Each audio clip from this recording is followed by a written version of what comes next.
All right, everybody, welcome to our episode of Metal Truthers for the night. I'm Wraith. My co-host Brandon is with me. We found a way to do a conference video for y'all.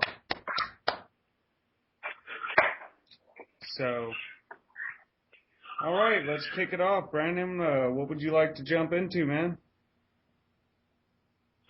The State of the Union speech to start things off. All right, let you take it All off. right. The biggest thing I wanted to point out is during the talk about how Russia beat us into space, he claimed that we built the space program overnight and we was walking on the moon 12 hours later. I would honestly like to know where the hell he gets his facts. Yeah, that's one thing I brought up in my video too. I mean, I think he was trying to be ironic, show how America's better than Russia or America's better than, the best country in the world, the most innovative, but we know that's bullshit. Japan has sex robots. We don't have that yet.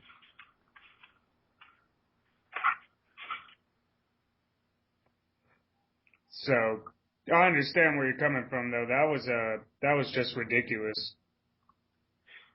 Yeah, and then he put Joe Biden on the head of command for curing cancer. Well, I don't know if you... That must have been after I had to log off of that. I couldn't even watch the whole thing, so that must have been later on in it. Yeah, like he was talking about curing cancer and everything, and he said that he was going to put Vice President Joe Biden as the quote unquote head of it. Like he was going to be the person in charge of leading the way to curing cancer. But I mean, if you're not an idiot, you pretty much already know they have a cure for cancer. They just hadn't released it. Because, I mean, cancer is the government's number one profitable disease. Oh yeah, I mean, why cure cancer in one day when you can, treat the effects of cancer over a long period of time, either until they die or until, they somehow miraculously stop the cancer. That, sir, is a Family Guy quote. Do what? That actually came out of a Family Guy episode. Yeah, it did. But it's right, though, It is. I mean, just look at what they did with that, the total medication for AIDS thing, like, 1 minute it's affordable for everybody, 10 minutes later, all of a sudden, that one kid gets a hold of it and jacks up the prices, all of a sudden, nobody can afford it, like the people that are actually sick have no way of affording it now. Exactly. I mean, I wholeheartedly agree with you on that. That whole situation's pretty, jacked up. And, I mean, Joe Biden, come on, really, that guy? That's what I said. That's like putting Hillary Clinton in charge of taking care of the borders or something. I don't know if it's quite that bad. Yeah. It's about as bad as putting Caitlyn Jenner up for Woman of the Year. Very good comparison.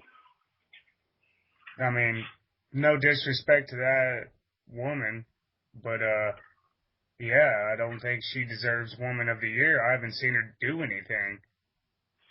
No, other than kill someone while texting and driving. Yeah, for real. But no, we gotta remember, that was Bruce Jenner. That wasn't Caitlyn. Caitlyn didn't do that. That was Bruce. Oh, yeah, because there's totally a difference. Yeah, that's what happened there. So, I mean, I understand where you're coming from on that, though. It's just a bad move. And, I mean, Joe Biden's already proven he's an idiot. Like, he doesn't make any kind of sense.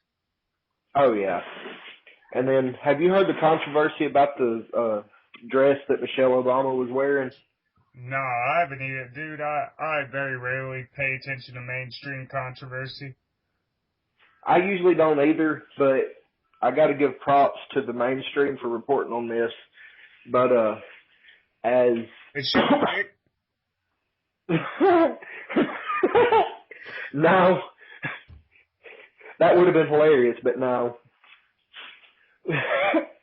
But no, what it is you know how Obama's always talking about income inequality. Yeah. Well, she was wearing a $2,000 designer dress that she had bought that morning. With taxpayer money.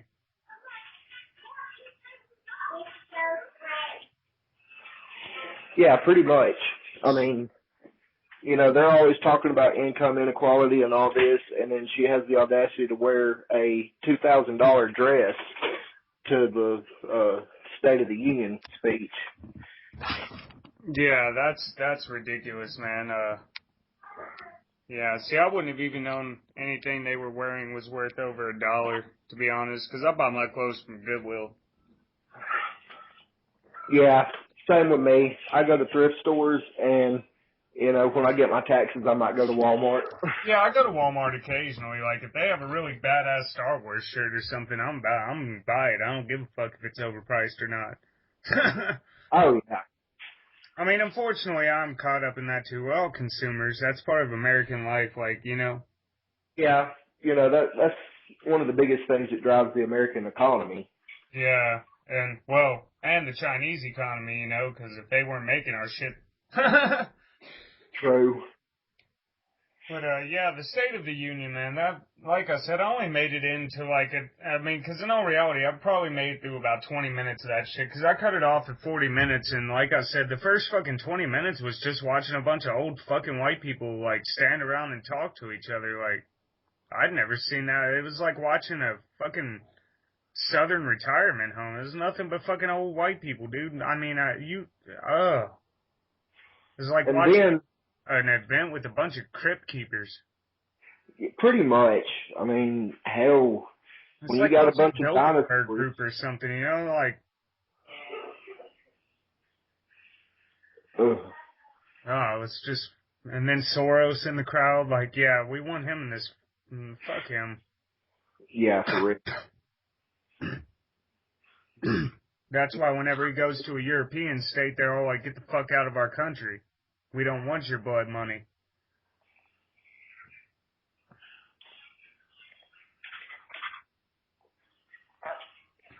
But not only that, but he was talking about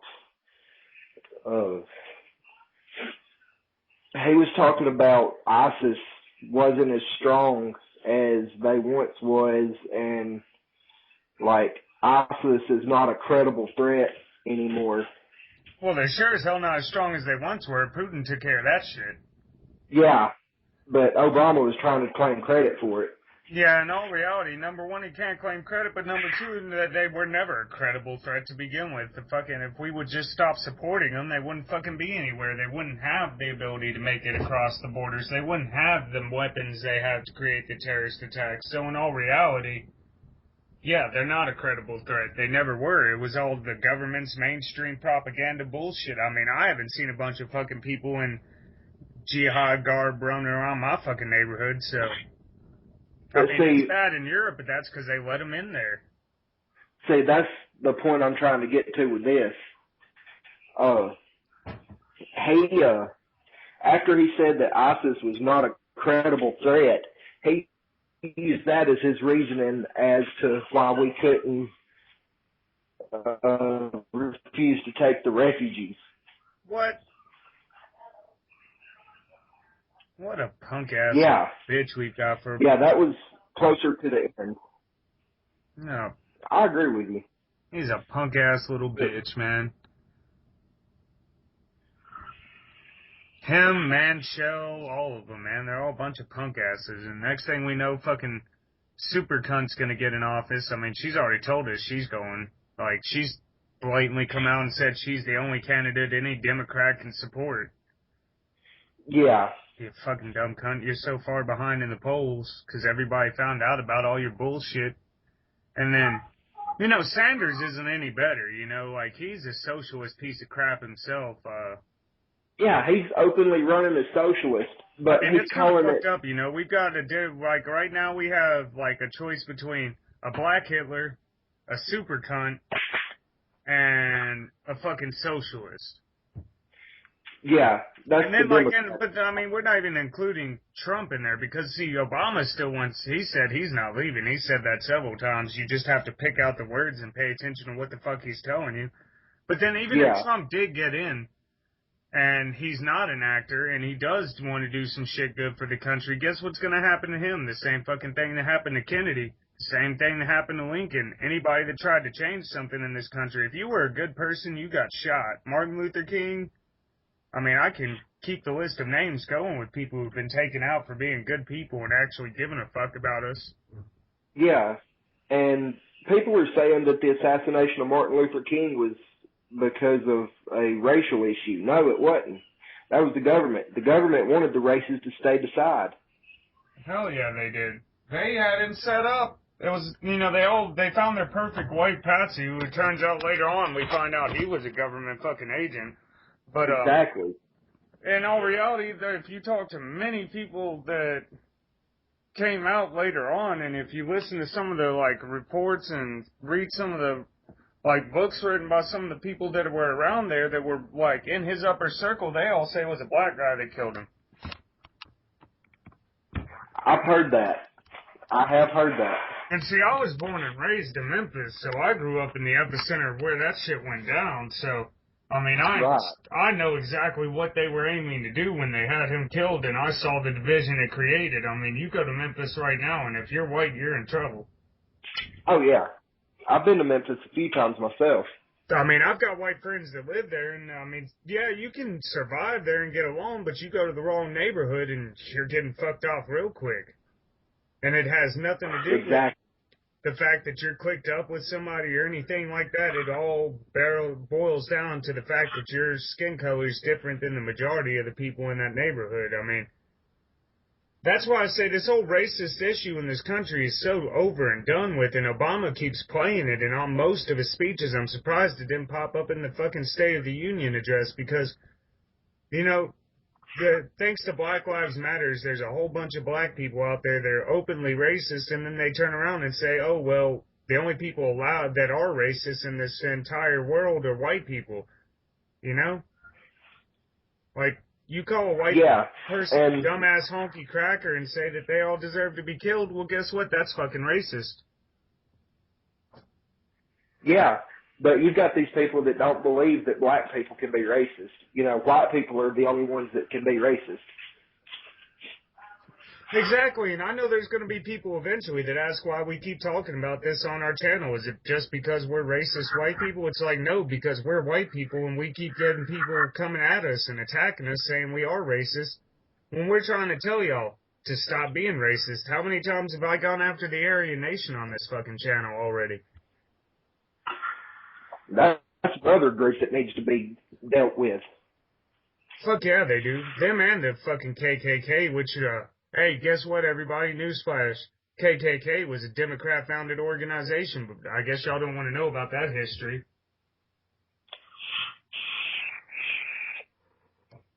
But yeah, all those, any white supremacist group needs to be shut the fuck down at this point because I've said it before, there's no race that's superior to others. We all have our different characteristics, and the main thing that sets white people apart from others is that we're more psychotic. We, statistically, have more mental issues than any other race. That is true. Our brains just don't function quite the same way as everyone else. So, I mean, y'all want to talk about differences, there's your main one right there. We're psychotic, and that, I mean, if that's the case and y'all looked at the statistics and saw that, why the fuck would you want to push white people? Have you ever been to a nut house and seen what it's like when one guy goes off in that motherfucker? I personally we're have. living in a country that is literally just one giant fucking nut house waiting to go off. I mean, everybody's pissed off. Yeah. And that brings me up to another topic, since we're talking about white dumbasses. Let's go on to this fucking militia situation. You know, Yeah. These guys, and I told everybody, I told y'all they were fucking agent provocateurs. I told you it was mostly FBI up there starting their shit, trying to make the militia look bad. A lot of people thought I was dumb for that. Turns around, there's shit coming out now where the sheriffs are telling you these guys are FBI. They're not the militia. Yep. And the way the sheriff's department found out is because the guys from the militia were following the sheriff's officer's home and all that, and one of the sheriff's deputies ran the tag on the vehicle that one of the supposed militia guys was using, and it came back to the FBI. Yeah, and then there's another thing out there. There's a video running around out there where the native inhabitants of that area, I'm talking about the Native American inhabitants of that area, have been telling them to leave and this, that, and the other. And they're talking about how they're harassing the folks of the town and stuff over there. Yeah. And not only that, but like I said before, if this was a true militia, we all know militias are mainly made up of armed, trained veterans, people who know what they're doing and are true patriots. They stood up for their country. Well, if these guys were a true militia and they were true patriots, some of them may be. I don't doubt that, but you don't show up with no provisions. You don't show up with no backup in sight. You don't go on Facebook and start calling for backup because you forgot to get everybody organized before you went up there. Exactly. It's basically a ploy by the government to make the militia movement look bad. And it's working. That's the sad part about it. I mean, all over Twitter right now, there's a bunch of hashtags going out talking about kill the white militia, you know? Yeah. And I'm willing to bet that they're just not showing it on the fucking cameras, but I'm almost positive there's going to be some black guys in that militia out there, too. Just so we can clarify this for the rest of the, sheeple out there, the people that aren't smart enough to figure this out. Militias aren't entirely made up of white people. There were black people that served in the Army. There were black people that became veterans as well, and they joined up with the militias because they were true constitutional, patriotic Americans. It has nothing to do with race when you join a militia. So there's y'all's argument. Shut the fuck down. A militia is anybody that's willing to stand up.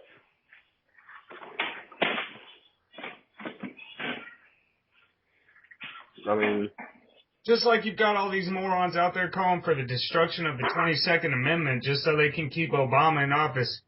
Man, like he hasn't fucked this country enough in 8 years. I want to keep him in more. This just shows how ignorant the populace is that's going with this whole progressive liberal idea. Yeah. I mean, even if y'all call for it, guess what? Y'all can't get it done. There is no way to legally change the amendments on the Constitution without Congress supporting it. I promise you, if the Congress supports that, then they're not supporting the people, and you will see a revolution in this country. Exactly. So there is a reason that we have term limits for the president. Yep. That much power for too long is a breeding ground for a tyrant. Well, just look at Hitler. Exactly. He was elected in. A lot of people think he just randomly took over office there and forced the German people into submission. No, he was democratically elected. Then he shut down all the rights. He installed himself as a permanent leader.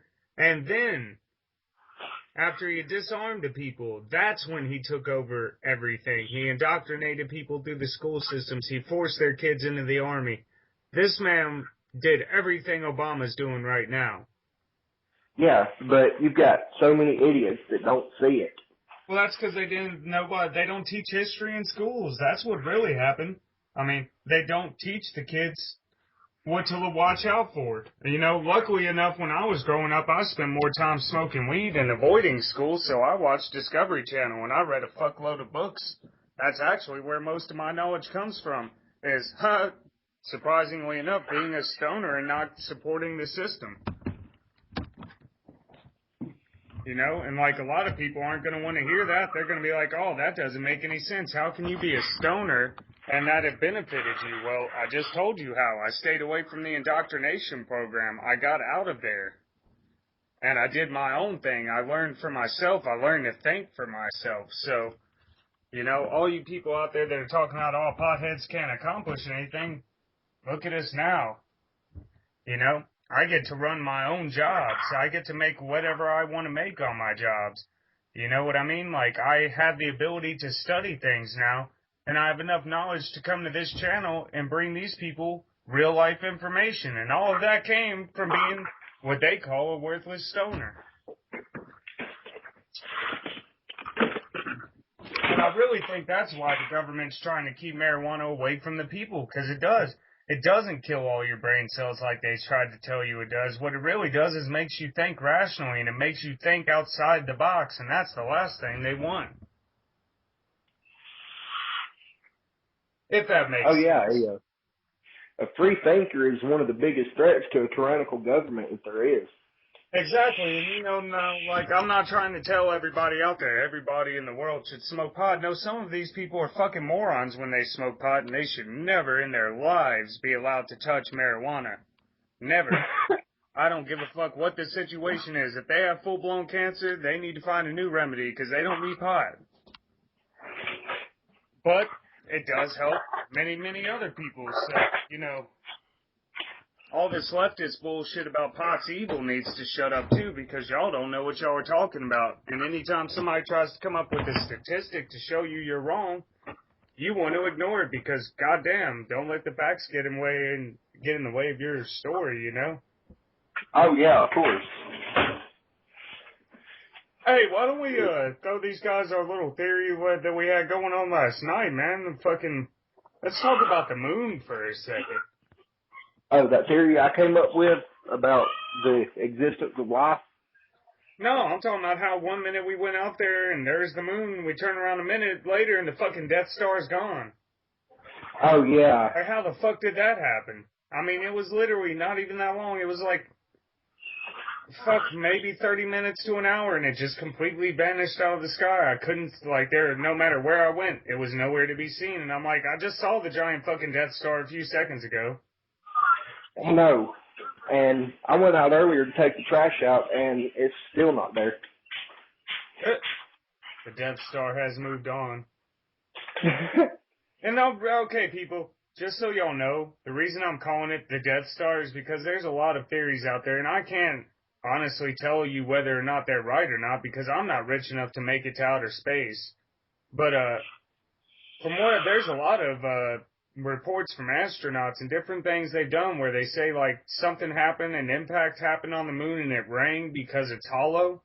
I mean, there's so many scientists, mainstream scientists, that talk about the fact that the moon isn't supposed to be there. Like, they have no explanation for why it is where it is, and it really should not be right there. It makes no sense how it's right there. I don't really know what to say to that, because I have heard that there is a reason for the moon being where it is, and then again I've heard that there's not.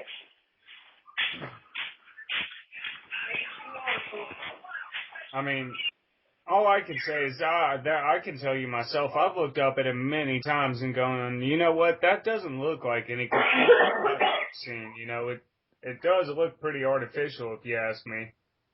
But that's just me being out there, you know. I think outside the box, and I'm probably wrong on that, all right? People, don't think I'm trying to tell you that the moon's fake. But I don't believe it should be there. It doesn't look right to me. I get it, there's days I look up at it and I go, you know what? That doesn't look normal to me. But then again, I'm one of these kind of people, man. There's been days I've been out walking around in nature and I've just looked at a spread of tree lines and just something clicks in my brain and I go, why does all this look fake? Like I'm in some kind of Lego build-a-story, you know? It all looks fake to me sometimes. Maybe I'm pessimistic. Well, I mean, we're all pessimistic to an extent. Yeah, I mean, it just doesn't, it doesn't make sense to me that there are times where I just look around and everything looks fake to me, and I can't explain why, you know? Yeah, honestly, I do the same thing. I'm sure we're not the only one. There's also this idea of deja vu. I mean, there's been so many times throughout my life I've thought about something, and then like a week later, the exact same things will happen, and it's kind of like, have we already gone through all this shit before? Is this just like some kind of program that we're reliving? Like somebody's got us on DVR right now and they rewinded our show for a minute? Yeah, Those are all theories that anybody could actually express. I mean, that's why we make this show. This is more like we bring you news, but we also want to get into theoretics. We want y'all to think outside the box. That's how you wake up, is to think some of these out, because eventually they'll lead you down a path that'll enlighten you to the truth, you know? yeah, Just like I spent my whole day watching those documentaries on like CERN, and the fact that could be like it could be a modern age philosopher's stone. Or like just like that, in that video they talk about how the Great Pyramids could have been used to, you know, as a philosopher's stone, because like they have that university in, I think it was Columbus. I'm not positive on that. Don't go look it up for yourselves, because you know my memory's not the greatest, and I kind of only watched that video once, so I can't. But like, basically, the scientist is on there. He's talking about how he turned through radiation, nuclear power. He turned mercury to gold. So, and I mean, that's all done through like particle collisions and things like that as well. I mean, you can, maybe that's what they're trying to do, is collide particles till they find just the right particles to collide that form massive amounts of gold. yeah. But, excuse me. My allergies have been killing me the past couple of weeks.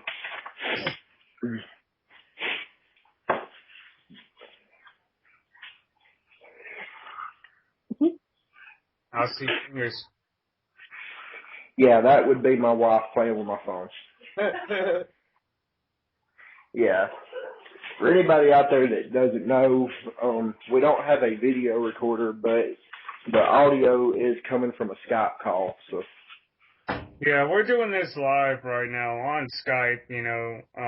Eventually I'm going to try and set up the YouTube live stream, but I have to, like, dude, that shit's so fucking complicated. I got to download, like, encrypting programs first and install that, then encrypt the video feed, and then fucking... Oh, dude, it's just so damn complicated, and I'm not that tech savvy, so I don't know. I'll look into it, but, man, I'd have to have it, like, 2 days to sit down and figure out that shit, apparently. Yeah. I mean, I know how to do it, but unfortunately I don't have a computer right now, so.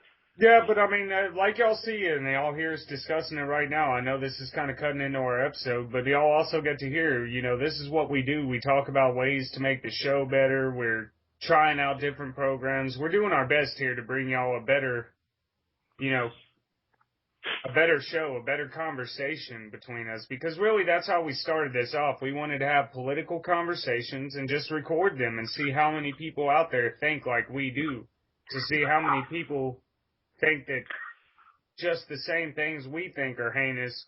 We're trying to see how many of y'all think the same. So really, we're not doing this just for shits and giggles, you know what I mean? Like, it's all a test run, basically. This is all just trial and error. We're learning as we go. Pretty much. I mean, the ironic thing is we tried the Skype thing before, and it failed miserably last time we did it. Oh, it felt horribly, horribly.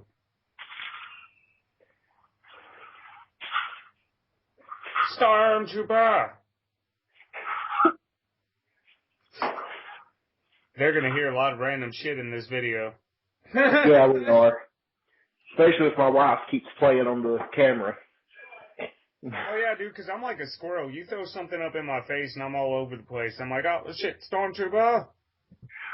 Yeah, that was actually my wife's new vape. That's pretty cool. Yeah, it's got the little South Park Stormtrooper on it. It's called a Snowman mod. It looked like a fucking wallet. That's That thing is paper. like a brick. But yeah, anyway, back. Yeah, remember what we said we're gonna do? Like, once they start bringing the migrants everywhere, just remember, the minute we start getting overrun with migrants, me and Brandon have already figured out we're gonna start our own movement called hashtag They Took Our Job. Yes. Hashtag They Took Our Jobs. Hashtag Dumb Shit. Since, everybody lives in the world of hashtags nowadays. When did it become a hashtag? Last time I checked, it was a pound sign. That's the last thing I remember it being. Before that, it was a musical note. Like, what the fuck happened with that? Wasn't it? It's not rest, is it? I can't remember. It's been so long since I've read a sheet of music. It's a sharp sign in music. Okay, sharp. See, that's why I stopped playing violin, because I got out of reading music and I forgot how to, and all that shit's like a foreign language to me now. Yeah. But no, we have Twitter to text for the hashtag. I don't know any chords. I might know the chords, but I have no fucking clue what to tell you. You're like, hey, what chords you just play? The one that sounds like this. That's how I am with guitar. I mean, dude, music's in my blood. It's natural to me. I just let it flow. Kind of like with this show, debate is kind of in my blood. Like, I'm willing to debate anything with anybody. I mean, you saw, like, on those groups, man, I really like some of them. And, like, I'll go into religious debates with people. And, like, though I'm a pagan, like, as anybody in these groups will verify for y'all, I don't knock on other religions. I just give you my honest opinion on them. Like, I don't say I hate Christianity. I just don't agree with their logic sometimes. And I definitely don't agree with the organized church. I don't hate every Muslim, but I do disagree with the radical version of Islam. The radical translation of the Quran. And then, like, I don't hate on Buddhists, but I also say there is a time and a place to punch somebody in the mouth. I mean, like, I don't necessarily knock anybody. It's just I have my beliefs. I turned away from Christianity. I was a Luciferian for years, and I turned away from that. From the judge, that's something we need stuck to with that shit, dude. I might be in the elite structure right now making some money. That's something we definitely need to get into. What, Luciferianism? Yes. Well, where would you like to start?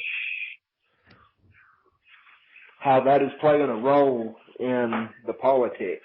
Oh, well, it plays a role in the elites. See, here's what what I was telling you earlier, and what I'm going to try to explain to everyone else out there. Luciferianism, not to be confused with Anton LaVey's Satanism. They're two completely different things. Luciferianism is literally the inversion of the Bible. Everything you've read in the Bible, they believe the exact opposite of it. When I was a Luciferian, I was taught that Satan was the good Lord. Like, he was the one that was actually trying to free the people. He was the one trying to get us out of the shackles of burden that the Creator had put us in. Luciferianism is a very, very hardcore belief structure. It's very different, and, I mean, there's a lot of... To be in the upper levels of Luciferianism, to where the black magic actually works for you and the spells start doing their jobs right, I mean, you're talking about, there's blood sacrifice involved, there are rituals involved, there's a lot of innocent blood that has to be spilled for some of these people to get their spells going, and you're talking about nowadays, Luciferianism, especially in the elite structure, is such a huge ritual. It's not on a basis level, like when you're trying to cast a spell to get rid of your enemy, like one guy, you might sacrifice a dog or a cat, It's getting to a level where they're trying to gain so much power that the amount of blood that they need, the amount of innocent blood that they have to spill to get that spell to work correctly has to be in the thousands. And it can't be an animal. Animals aren't strong enough. Exactly, which that ties into the whole Bohemian Grove thing. Now, I was never part of a cult, okay? I had the opportunity to join some. I'm going to be honest about that. I was a solo Luciferian. I'm not going to get into the specifics of what I did when I casted my magic and things like that, but let's just say I have a little bit of knowledge on this, a little bit of insider knowledge, because I did it, I lived it. I just didn't go extreme enough to where I had to start killing people to make my spells work, it never got that intense for me. The minute I got drug up my wall by a demon, that's kind of when I said, okay, that's enough. Of course, I refer to it as a demon. I still don't know what it was. It could have been anything from the fourth realm or the fifth realm. I have no fucking clue what it was. I just know it was stronger than me, and I couldn't see it. Right. So, when you get into a subject like that, I mean, we're talking about the global elite structure, and I'm not going to refer to them as Illuminati, because there's so many different secret sects out there that actually, I mean, it's carnal Luciferianism. That's all it is, and it ties into so many different elite power structures. So when you talk about the elite, I mean, we could be speaking of people that may have figured out the secret to immortality through blood. I mean,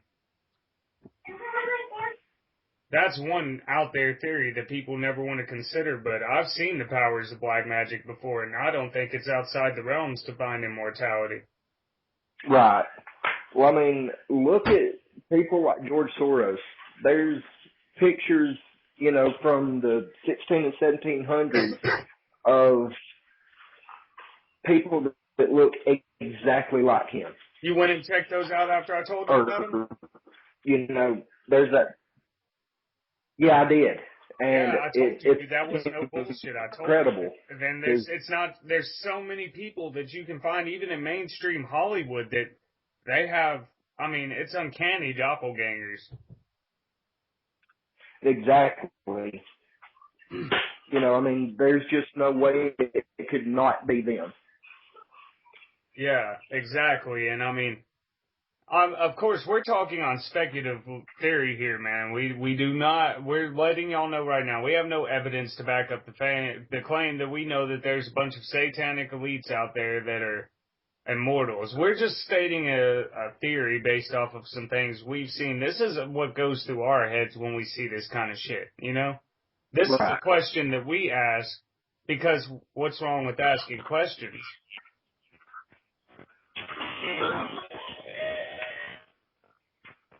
Okay, that was weird.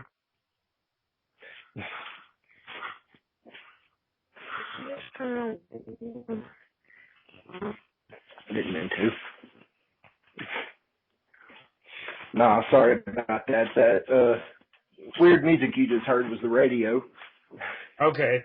Because that was a little bit creepy. It was more digitalized than anything. It sounded like some kind of satanic robot had come onto my computer for a second. I was like, shit, we talked about something they didn't want us to.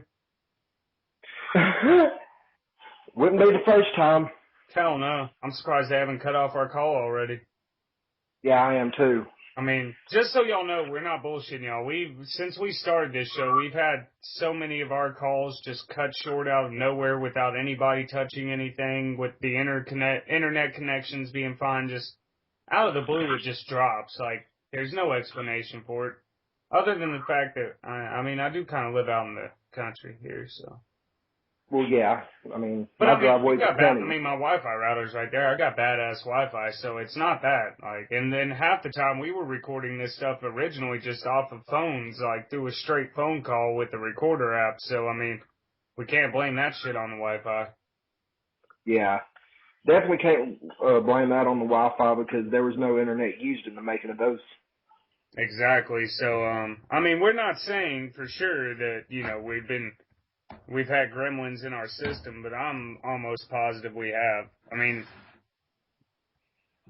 come on, people. They've already told you they listen to every fucking thing you do. Skype, Google. Then there's the phone calls that you got right after we recorded our first 2 or 3 episodes. Well, see, and that wasn't, what's funny is that was just them telling me to stop my show. I mean, I've actually, back when I was doing this solo, I had threats on my kids' lives, and when the number would call, I mean, it was nothing but zeros. There was no way to trace it back, nothing like that. And, I mean, I tried to back call it. I tried to track down the numbers. And, I mean, they were straight up threatening me and my kids. But, it didn't. I mean, it did stop me for a little bit. I did kind of shut up for a second because when it comes to my kids, Right. I got to do what I got to do. But now it's to the point where if they started that shit again, well, y'all better come and say it to my face. Threaten my kids to my face and see how far you get away. Yeah. Same with me. I mean, because I'm done playing the bullshit. I'm done being intimidated by a bunch of faggots with a badge. I'm sorry, I respect our authority, the law enforcement, when they respect me, but if y'all are going to come up here trying to infringe on my rights because I said something y'all didn't like and y'all are going to threaten me and my family, you got what's coming to you coming to you. It's called karma, motherfucker. Yep. I mean, and I'm not trying to sound like I'm the most badass guy in the world. I mean, shit, you shoot me with the taser, I'm going down, but I'm going to do my best to fuck you up before that taser hits me, and you best will hope that my adrenaline don't kick in. I mean, I'm not saying I'm Superman, but I am saying when it comes to me defending my family, I'm a different animal than what you're seeing right now. And, you know, that's one thing I want to get over to people. Like, when we talk about, like, you know, if they come after us, we're going to defend ourselves. We're not necessarily trying to say that we want to be violent about things, but we are stating, you know, if you're going to threaten us and our families with bodily harm because we voiced our First Amendment rights, well, then, yeah, bad things could spawn from that because you don't just threaten a man's family. No. I mean, and if any man out there, if you get your family threatened and you don't stand up for them, you're a piece of fucking shit. I mean, you need to put your personal, you know, whatever you've got going on that's holding you back. When somebody threatens your family, you step the fuck up. I don't care who you are. I don't care what they say to you. I don't care what you're afraid you're going to lose. If you have to lose your life to defend your family, then you put your life down gladly. I mean, how the fuck do y'all think the Vikings got so much of the land? Because a lot of dumbass bitches ran away and didn't protect their families. And that's been proven.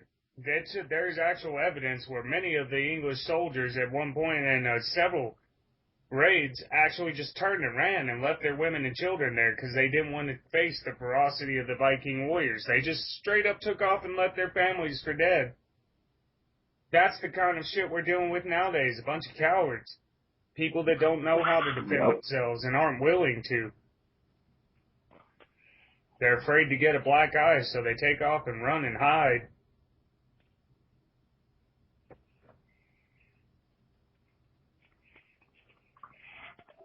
But yeah, I mean, but like with people like Alex Jones, the reason he ain't did it yet, you know, is because if they take him out, that's just going to prove that, hey, you know, to his fans and everything, if they take Alex Jones out, then that's just going to prove that we were right.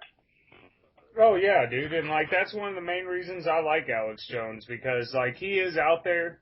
And, I mean, though I do say that he could, sometimes there are ways he could get his message out there with a little less fear. Nonetheless, he does do a good job, and the only reason they can't take him out is because he's got millions of subscribers and viewers all over the world. Like, if you take Alex Jones out, you're done. Everybody's going to know, and everybody's going to point it out. Yep.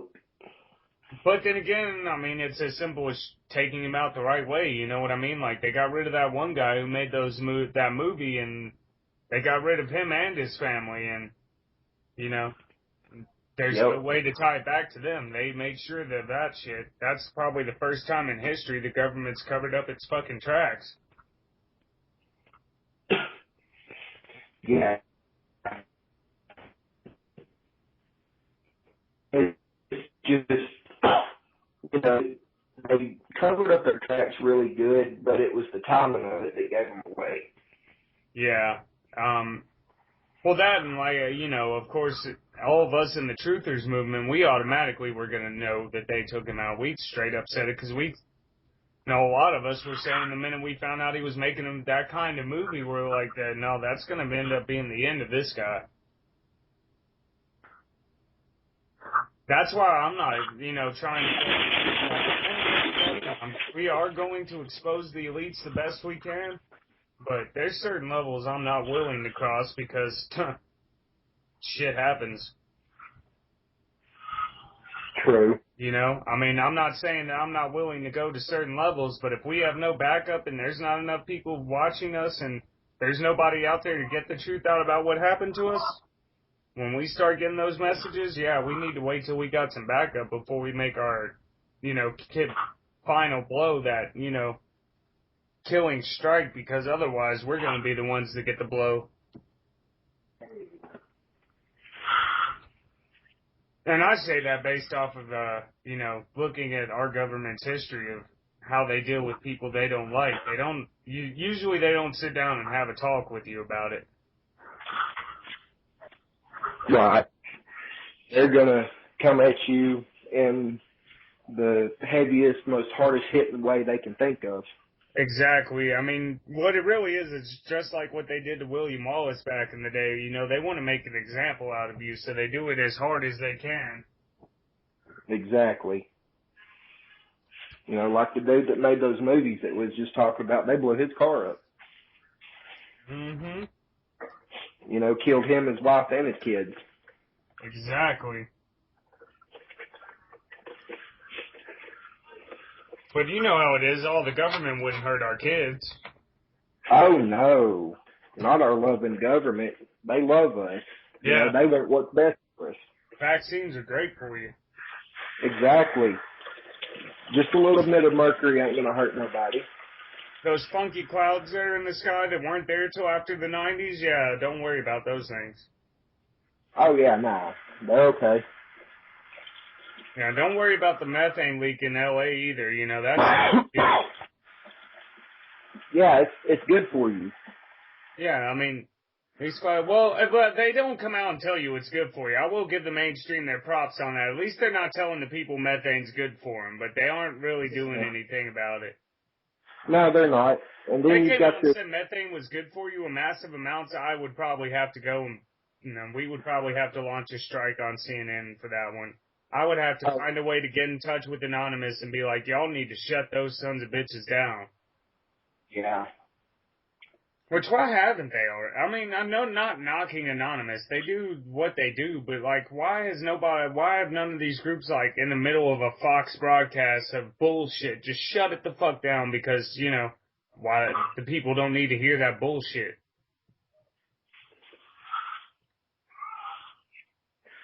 Well, if you're going to talk about the news companies, we're pretty much going to have to say all of them, Well, all of them, but the main ones that people listen to right now are like Fox and CNN. Those are the two main ones in America that everybody runs to when they want their mainstream bullshit fix. Yeah. I mean, they're all just as corrupt. They're all, any public news system, any mainstream is, it's corrupt. It's owned and it's bought and paid for by the government, so. Of course. I mean, they get their scripts and they read them just right and, whatever. Yep. Whereas shows like us, we're unscripted. We're completely unscripted. That's why I say the word fuck 37 times an episode, if not more. And I call Hillary a cunt because there's no script to this. That's why we're all over the board. If we had a script, we'd be on one topic and we'd fucking stay there, but we're all over the place. Why? Because it's not scripted. We're just going to talk about what we feel like we need to talk about, whatever's on our minds. There's so many issues that get on our minds. In one episode, we're not just going to be able to talk about one specific thing half the time because there's so much shit going on, you can't just focus on one thing or you're missing the big picture. Yep. That's why when we start off with the State of the Union, halfway through we go into the global elites and the Luciferian ideology that they have, and then we might go into something like Agenda 21 and the depopulation of the earth, or the Georgia Guidestones and their 10 Commandments on how to start a one world government, or maybe we might go into the Denver International Airport, where it was built by the New World Aviation Society or whatever the fuck that is, that doesn't even exist. Because these are all relevant issues and they all tie into a much bigger puzzle. Most definitely. And there's just so much to get into. Why don't we talk about those pictures we saw forwarded you earlier about the fucking runways at the Denver International Airport? The fact that they make a swastika? Yeah, dude, that is some funky ass shit right there. And to me, that verifies more or less my claims that America's the new Nazi empire. We've got a giant swastika as a fucking runway for an international airport that's owned by people that don't exist. Yeah.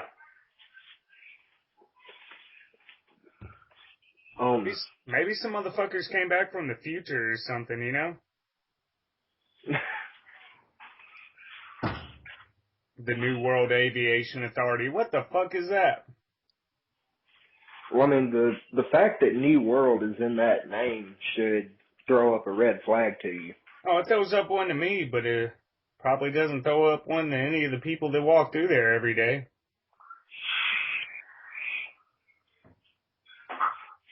Well, of course, because I'm almost willing to bet that just about everybody that goes through the Denver International Airport is already, is part of the scheme of what's going on. That, or they're just mindless sheeple.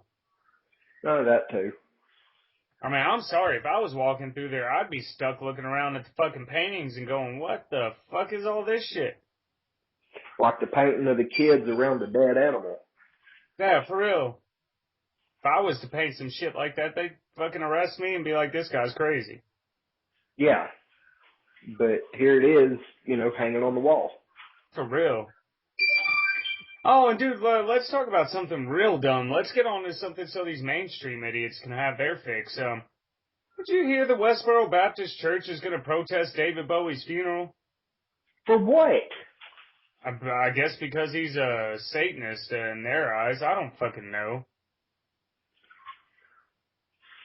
Why has nobody burned down this church already? That's my fucking question. After all the shit this Westboro Baptist Church has done to make all, and no offense, but they're making Christians look very bad.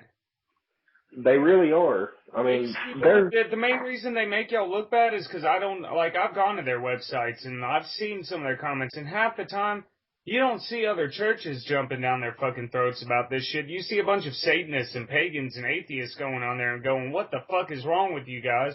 While the Christians are just standing back and going, well, if that's how they're choosing to worship Christ, then we can't say anything about it.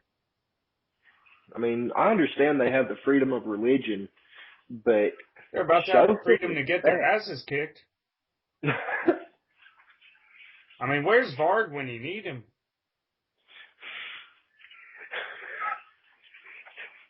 Yeah.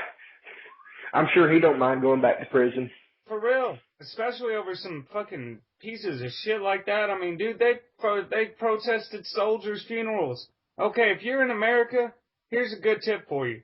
Don't insult our fucking soldiers. Alright? Because they're putting their lives on the line for you, whether you support the wars or not.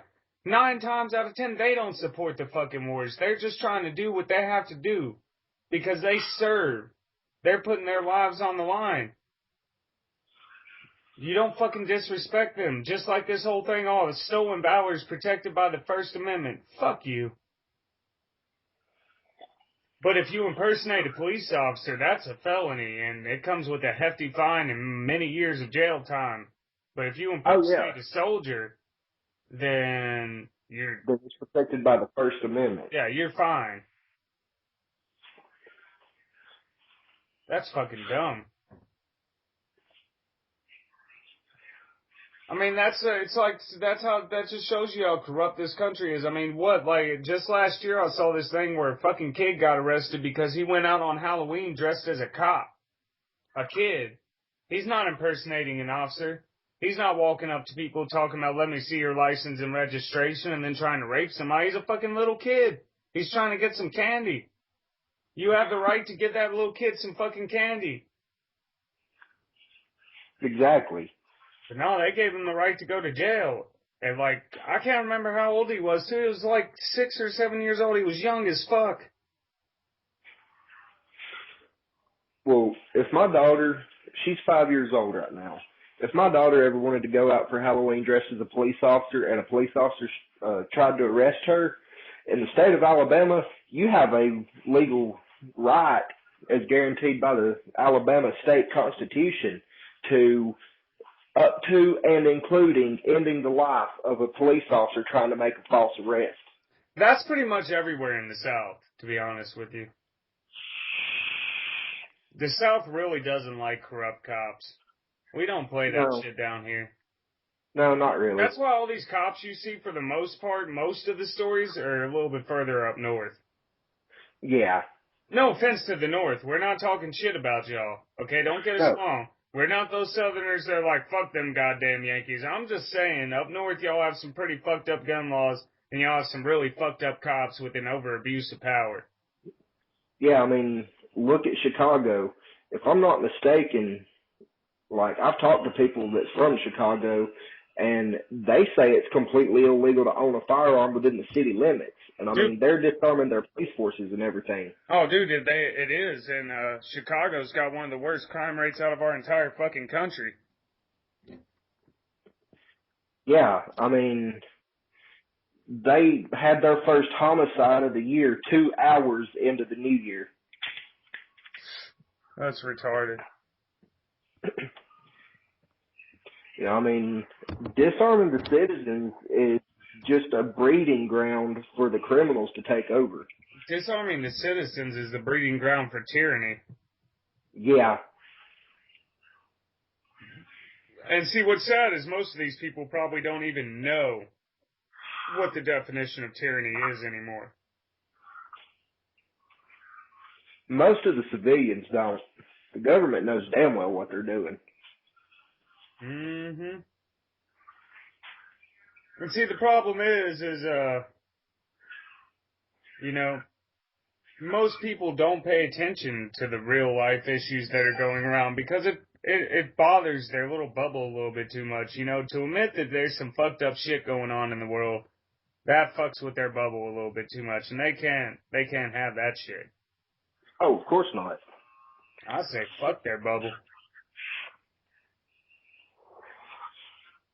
I mean, But I mean, the level of progressives in this country, as they call themselves now. you mean communists? Yeah, that's really all it is in a nutshell. Yeah. Progressives my ass. Communist fucktards is more like it. Yeah, it's like Wearing your Che Guevara t-shirts like you motherfuckers even know who that guy is. oh yeah. Wearing I support Fidel Castro shirts. What the fuck is wrong with you idiots? And nowadays, like, you go to Walmart, you can buy a fucking shirt with the hammer and a sickle on it. I haven't seen one up here. I've seen them. That's ridiculous. Yeah. Well, it's because most people don't even know what that symbol means anymore. Now they probably associate it with the video game.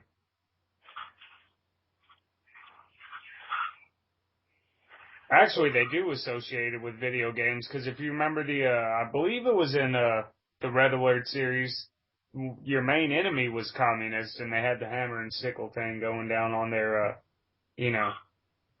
Yeah, I remember that game. I believe that was Red Alert. It was. Okay. Yeah, I haven't played Or it. not Red Alert. I think it was called like Red Faction. Yeah. Well, there were so many in that series. Yeah. But Or no, it could have like, been Command and Conquer. Command and Conquer was another one, I think, where you had a communist enemy all the time, and you had to battle against them, and they used the hammer and sickle. Don't take yeah, my word for it, people. I haven't played those games in many, many, many years. same here. The only thing I played from years ago that's still relevant today is Pokemon. Although, I'm not gonna lie, I tried to pick up Resident Evil 3 again the other day, and Jesus Christ, dude, I guess I've been playing for so many years with the joystick now, I couldn't even move the fucking character. Yeah. I couldn't walk in a straight line to save my fucking life, and I remember back when I first had that game, I beat the entire game with a knife. I mean, the entire game. I had to stab Nemesis over 200 times, but I managed to shake him the fuck up, and I beat the game. Nowadays, I can't even shank one zombie in the very beginning.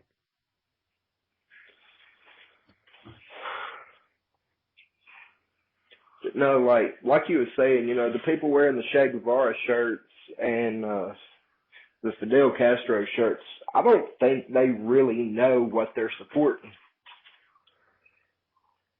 That or they've been convinced that that's a, form of government and an ideology that actually works and benefits the people. If it still worked, we would have more communist countries than just those couple Asian countries that's If it there. still worked, those dictators wouldn't have been publicly executed. Exactly. And I mean, we're just dealing with so much ignorant shit popping out on the mainstream and so many fucked up kind of trends, basically. I mean, these people don't even know what they're supporting. They just jump on any trend they can find and they're like, you know what, fuck it. Yeah, I mean, they pretty much see something that's cool as shit. I'm going to support it. Exactly, dude. I mean, that's why you have all these teenagers running out to support ISIS, because the mainstream made it look like ISIS was cool. Yeah. I mean, to a bunch of angsty kids out there who have, I mean, it's sad to say, but you look at demographics nowadays, most of our youth are growing up in broken homes. Hell, even my kids are technically in a broken home. I had to split from their mom, so there's nothing but broken homes everywhere. There's a bunch of angsty kids, and especially the teenagers that have no fathers and no mothers and shit like that. These kids have nowhere to turn. When the mainstream puts it out there and there's this radicalized group that's going around and they're being noticed by the world, these kids who have never been noticed before are going to want to run off and join them simply because they want to be noticed. They want to see if anybody's going to miss them.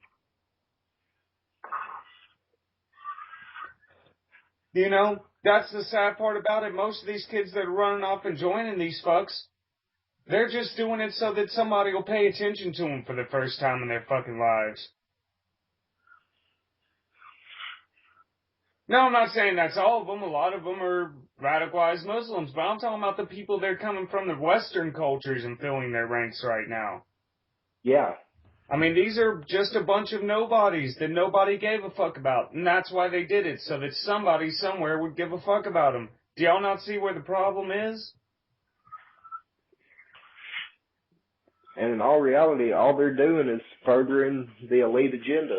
Exactly, but nobody even knows what the elite agenda is nowadays because, they've played that off where anybody who speaks of it gets labeled as a conspiracy theorist, and that's just how it is, they label us as something and make it look and sound like we're all radical and psychopaths and that we all wear tinfoil hats and we believe that, there's a bunch of aliens out there that are coming down to enslave the human populace, and, that's not what all of us believe. Now, I personally am not going to be one of those arrogant-ass humans that's going to go, hey, there's no other life out there that's more intelligent than us, and I'm pretty willing to bet that if there is intelligent life out there, and it's guaranteed to be more intelligent than us, of course, because obviously it can travel through dimensions, motherfuckers. Why would they not be hostile towards us? Has anybody stopped and looked at humanity? If I was an alien, I'd fucking want to wipe this race out. I would be like, you know what? Humans are really fucked up creatures. Let's go get rid of them. Yeah. I mean, why would they not? I wouldn't want to be an alien and come down here and meet a bunch of people that kill each other over fun. I mean, think about it. Humans are the only things that kill for pleasure. Not only do we kill animals for pleasure, we kill ourselves for pleasure. I mean, hell, instead of finding sciences and designing technologies that would better the human life and that would make this world a better place and that would help the health and elongate the life and make things peaceful, what do? We invest all our money in more ways to kill each other. More inventive and more terrible ways to kill each other. We find new ways to torture people. We invest millions of dollars in new ways to torture. Come on now, what does that tell you about the human race?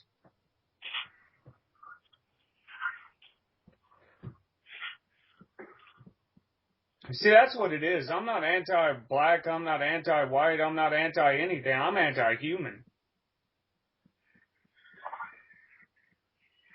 I've stated it so many times throughout, the beginning of this show that I've gotten to a point where I view humanity as a bunch of fucking parasites. You know, and I guess that's what really makes me a hardcore pessimist or whatever is the fact that I don't like anybody, but, you know, Right. I mean, Well, I mean, the thing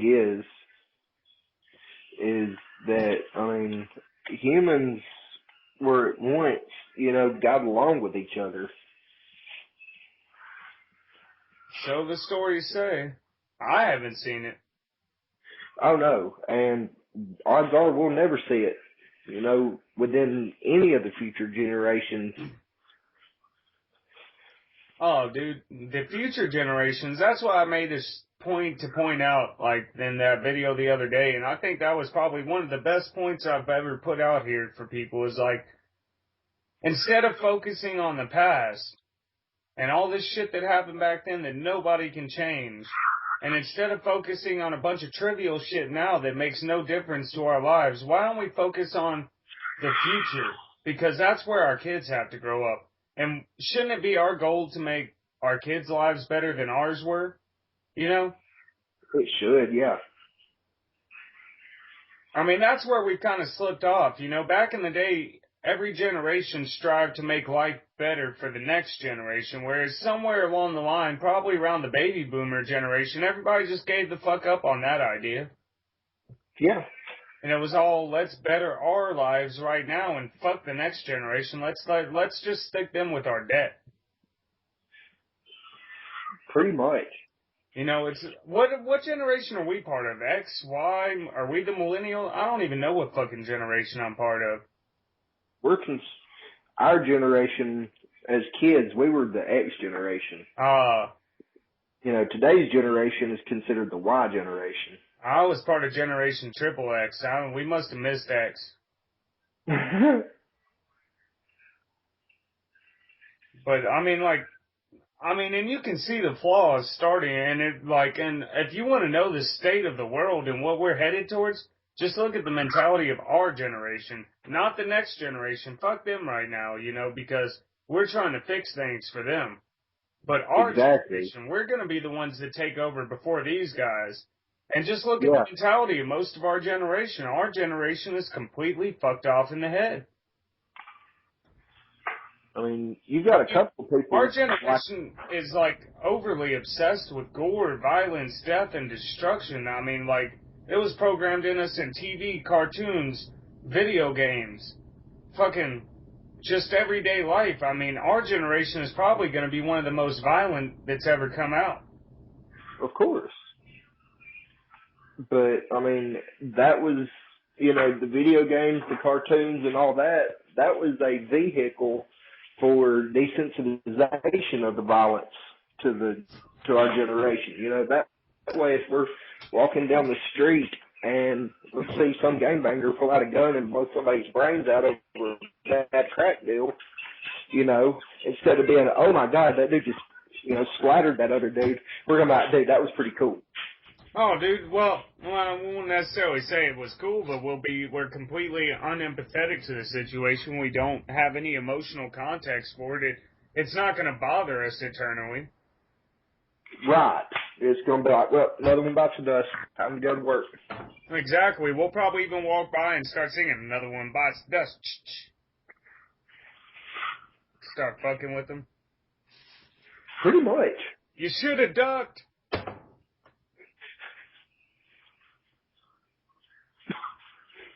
But that's the sad state of the world, is that's the kind of mentalities we have. Like, we see something heinous go down, and most of the time we find a way to make a joke about it, or we find a way to just completely desensitize ourselves to it so it doesn't make us mad.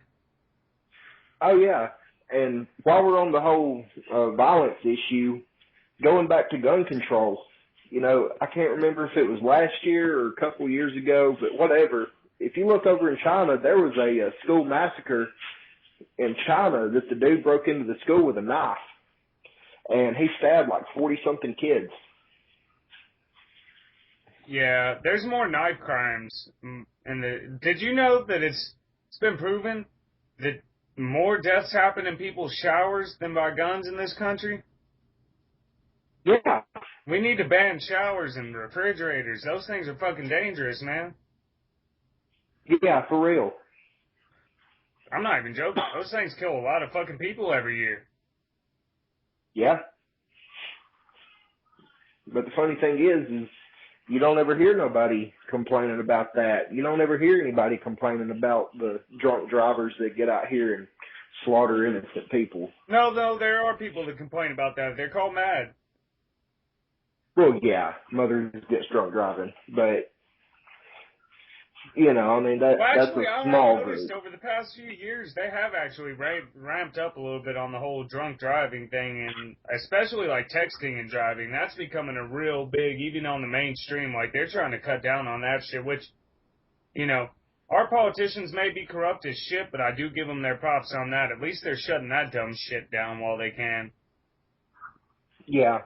Because I'm sorry, but texting and driving is one of the dumbest fucking things anybody can do. I hate it when people do while I'm in the car with them. I'm like, would you fucking pay attention to the road, you dick? You almost wrecked.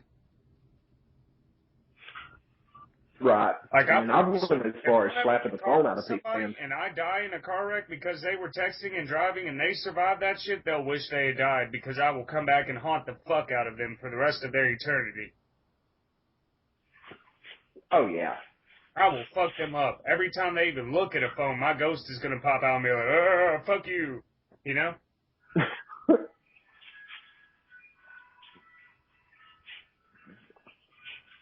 But I want to touch on something real quick, you know, because a lot of people, I want to explain to them why I keep telling them one major point. I keep trying to point over to people nowadays is that they need to learn to have some fucking empathy for the rest of the world. All right? And I'm going to get to y'all why I say that. And here's what my context for telling y'all to have a little bit of empathy is. Because I'm coming from the standpoint that I was raised, I have a very, very limited emotional scale. I go from angry to angrier.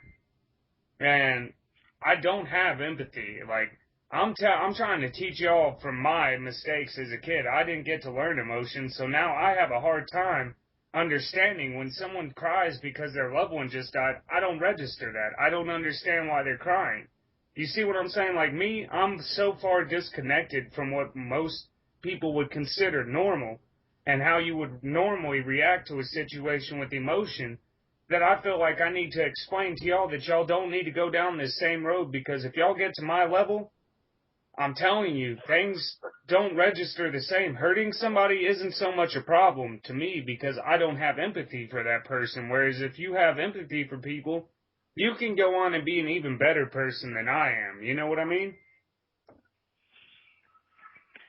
I mean, that's what I'm trying to get through to these people is that they need to have they need to learn how to empathize with people or else they're going to end up just like me in the long run. And I mean, it's just, you know, I'm trying to help y'all like learn from my mistakes. You know what I mean?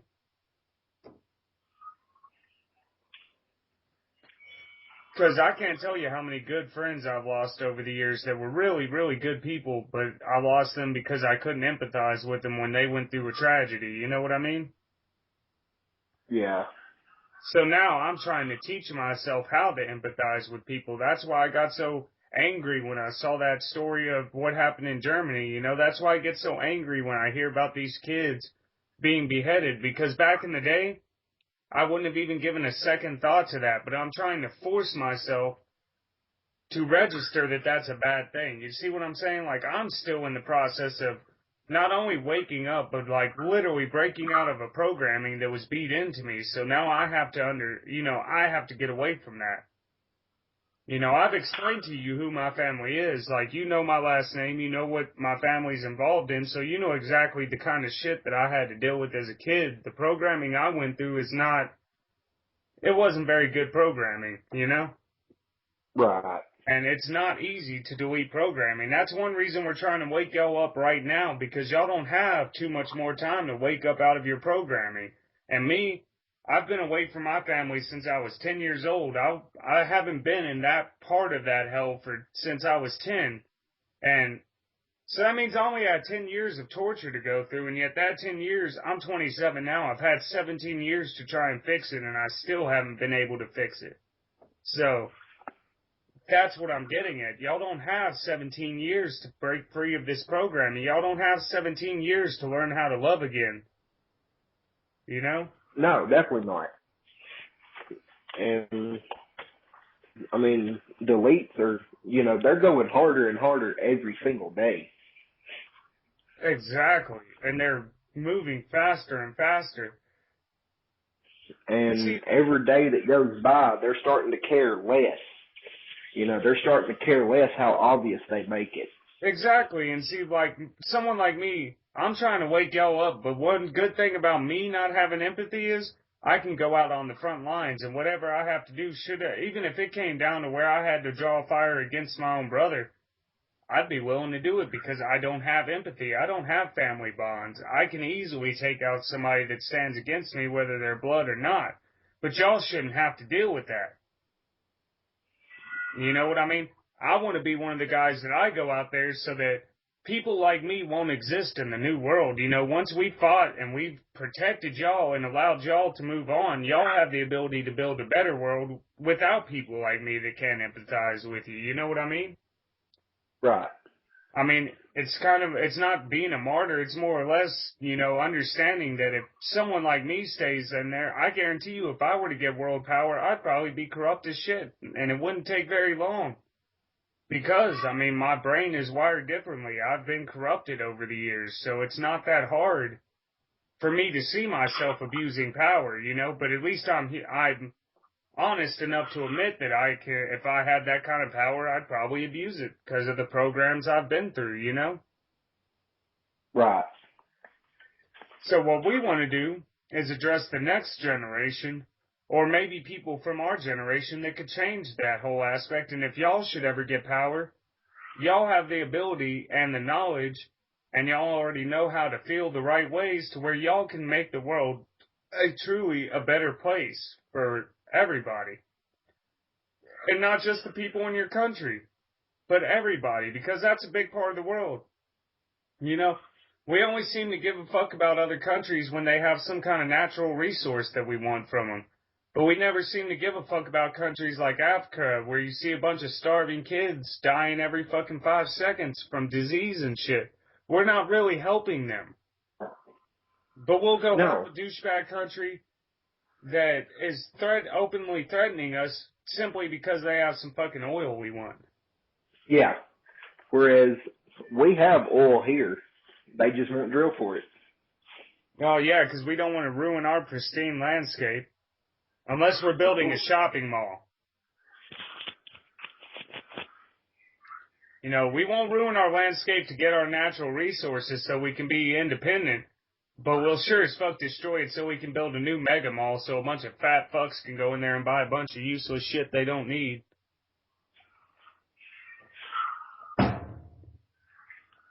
That's a big problem in America, too. I mean, sure, we're a consumer-based nation, but come on, there's a point where it borderlines psychotic consumerism, you know what I mean? Like, these people just buy shit to buy shit. They don't even need what they're buying. They're just buying it because it's there and they can buy it. I mean, when the hell did we become a people so focused on, like, excess and not necessity? You know what I mean? Right. I mean, and what strikes me though, it strikes me as so weird is a lot of people that you find that are over consumers and stuff like, these are Christians. Isn't one of y'all's cardinal sins greed and gluttony? Yeah, but nobody cares about that. I mean, did the church just omit the 7 deadly sins from their book? Because, I mean, there's so many people out there, and the reason I'm touching on this too is because I see so many people in churches that talk about how they're so great and they're doing so much good for their communities. But, like, you have a bunch of people cheating on their wives. That's adultery. You have people in there that have killed the people for fun. That's murder. You've got people in there that steal. You've got people in there that lie. You've got people in there that covet. You've got people in there that probably worship more than one God. Well, and how is that? Well, because they worship money. Yeah, anything that becomes an object of worship is, considered another god. Oh yeah, like I promise you, if I go over to your house and you have a bunch of Justin Bieber posters hanging on your wall, you've got thousands of Justin Bieber posters, guess what? You worship that motherfucker. Yeah. Plain and simple. And there's no ifs, ands, or buts about that. Exactly, dude, and but should we point this out to people, Usually we're just attacking their faith and we're attacking them and we're being mean and all this other bullshit they want to throw at you. And it's like, no, we're not attacking anybody. We're just explaining to you how you're being just a giant hypocrite. And you're not actually solving anything. You're actually creating more problems than we had it from the get-go.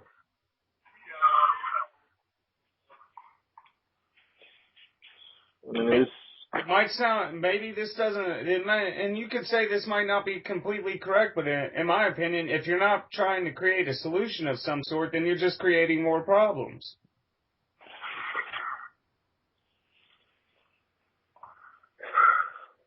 That's a really bright light, bro. Oh, my bad, man. Better. Just have one of those smart bulbs. Yeah, I do. God, those things are almost as bad as the smart headlights. I'm so fucking tired of those, dude. I can't tell you how terrifying it is to drive at nighttime simply because when someone's coming right towards me, I can't fucking see anything. Yeah, but I mean, yeah, it's really smart. You know what I mean? Yeah.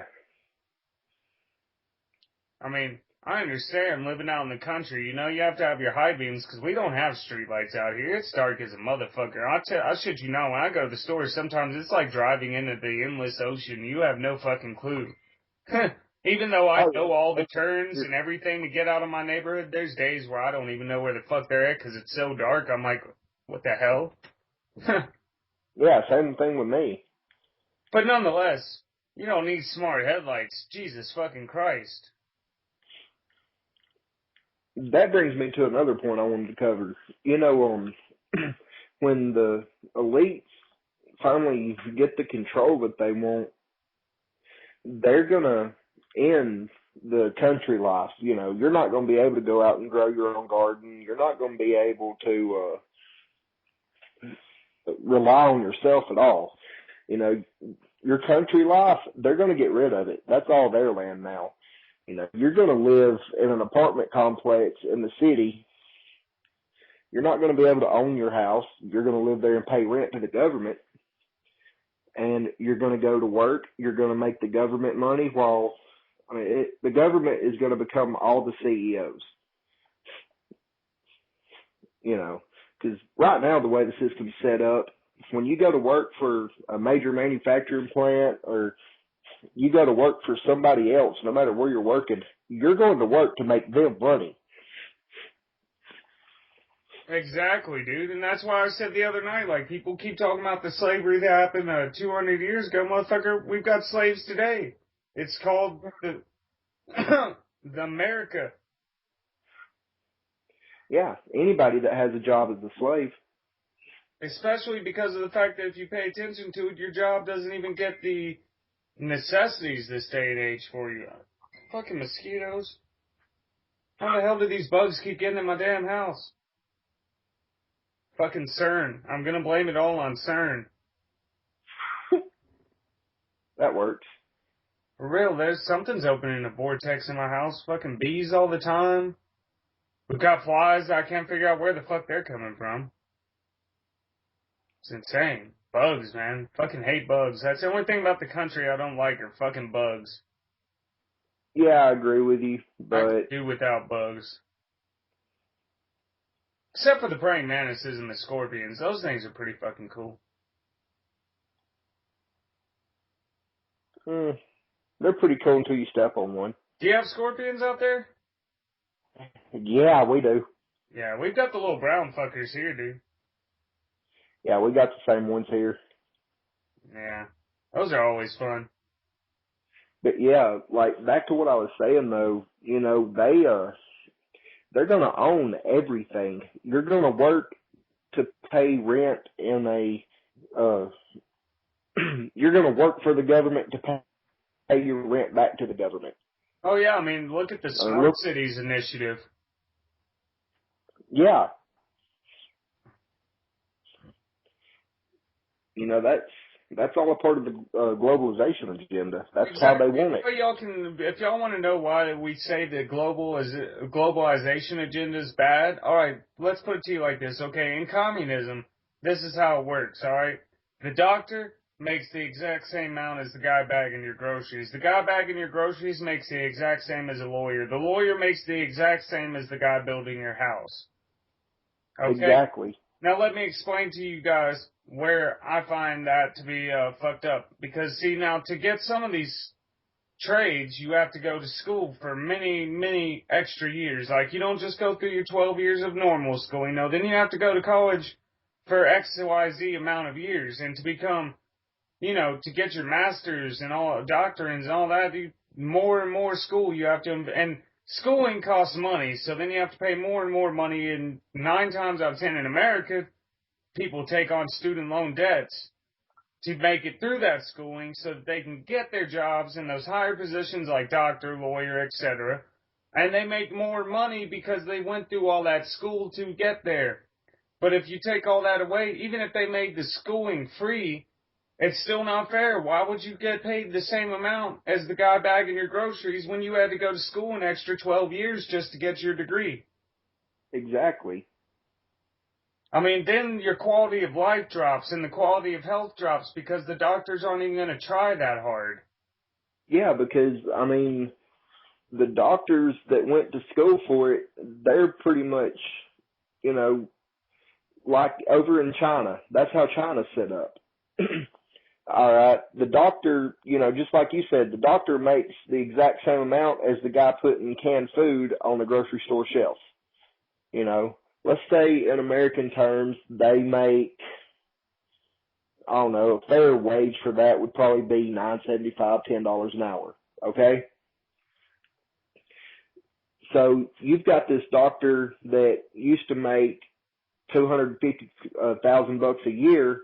He was living good. He cared about his job because it paid off for him.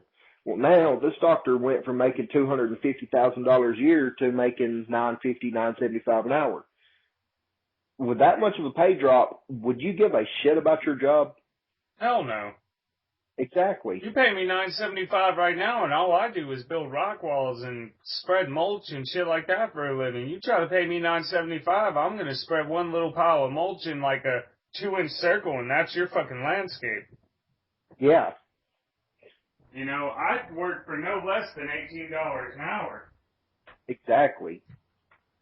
And, my trade's not even one that's necessarily a trade that, is prevalent in the world. I mean, except for the fact that rich people want their houses to look good. Landscapers aren't necessarily something that is, a necessary function in society other than you want your house to look good and shit like that, we're not like doctors, you know what I mean? But still, I can charge you $20 an hour for my work. Exactly. But that's also because, I have to get outside and I have to sweat. I have to move tons of material every day. So I feel like I've earned that extra $10 an hour, Well, yeah, you have. But under communism, I wouldn't earn that extra $10 an hour. No. You charge the people what the government tells you can. Exactly. And that's why we have such a big problem with this, people, because, most of us have worked really hard to get where we are right now. And we're still not making it. We're not even making ends meet. I mean, I can charge you $20 an hour, but by the time I pay my gas, my rent, my utilities, if I made, like I said the other day in that one video, I make $2,000 a month. That's only going to leave me, if I pay $2,000 a month and I bring in $2,300 a month, that means I've only got $300 to feed my family on. Exactly. And I'm telling you right now, $300 in America, when you go to the grocery store, that doesn't cover a whole lot at all. No, it really don't. That covers about maybe 2 weeks worth of food. and other essentials like showers and toiletries and things like that. Yeah, and that's just picking and scraping. Exactly. I mean, hell, half the time when I'm working for day, my regular job, I bring in about $2,000 a month, and shit, every week I'm scraping by trying to count up my change to see if I've got enough to get a drink or get this or that. Yeah. Now, cigarettes does take a good chunk of my money out. If I would quit smoking, I'd probably be able to save a lot of money, but you know what? Everybody's got their bad habits. Of course. I happen to like the cancer I'm getting. It feels good in my lungs. That's one way to put it. Hell, I mean, at least I'm honest enough to know that if they're alright, I'm giving myself cancer, but I'm gonna enjoy it. Hell, I'm dying anyway. I mean, a lot of people say that my mentality may be fucked up, but when you find out you have a terminal illness the day you're born, you kind of just don't give a fuck anymore after that. Yeah. I mean, there's really no point for me to rightly give a damn, because, like, I'm gonna enjoy my run while I'm here, you know what I mean? Might as well. And that's the big thing too, something that a lot of people don't do anymore. Nobody stops to take the time to enjoy their life. Right. Everybody's so wrapped up in the rat race that they don't consider the fact that their life sucks. That's how most people don't even realize that they're in a state of perpetual slavery. It's because they're so wrapped up in the rat race of life that they have no concept of the fact that they're a slave.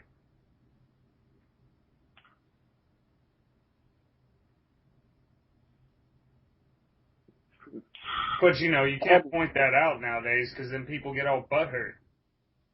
Oh, yeah. Well, I'm not a slave. Oh, I have a job.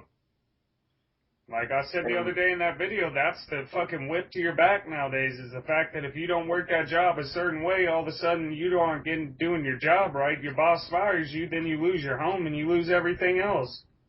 Yeah. How is tell that me again how you're not a slave. I mean, that's a non-physical whip to your back. Yeah.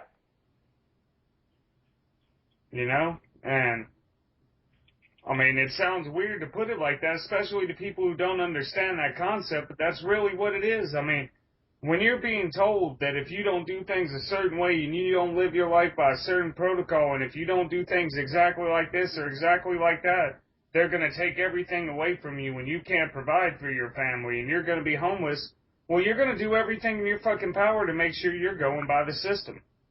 Yeah. I mean, that's how they keep us all working these bullshit dead-end jobs. That's how they keep you working for minimum wage. Because they know that you're going to work for minimum wage because you have no fucking choice but to. Yeah. You're working for this multi-billion-dollar company, and they're paying you the bare minimum that the law requires them to pay, while the CEOs and the head guys of that company are making millions on the hour. Yep, and it's all based off of the work you're putting out there. They don't have work anymore. They sit in the office and stay on the phone getting more business to make themselves more money. Exactly, and then they trick you into working even harder, and, now you've got to work faster, and you've got to do this, and you've got to do that. I mean, they've got you by the balls. Yeah. And most people don't even mind that they're in a state of perpetual slavery. It doesn't actually bother them, because once they hear this, and even if the truth did come to them and they were like, okay, you know what, these guys are making a lot of sense. And they start thinking about the fact that, okay, maybe I am maybe I really am a slave. Then it flies right past them. They don't even care after that. They hear it once, and then all of a sudden it's like, okay, that doesn't affect me anymore. They have no ability to acknowledge the fact that they're a slave, Yeah. I don't even know how to word that properly, you know what I mean? I know I'm probably sounding kind of dumb at this point trying to explain what I'm trying to get across here, but it's because I don't really know how to voice it to people, you know what I mean? Like, I have no clue how to get my point across to them that they're being screwed. Well, I mean, all it really takes, I mean, just being blatant about it like we have been, you know, that says a lot of it right there. Yeah. But, like, you know, just like you were saying, you know, you lose your job, you lose your house, you don't have power anymore, you don't have a house to put your family under, you don't have a fridge to put what little food you have left in.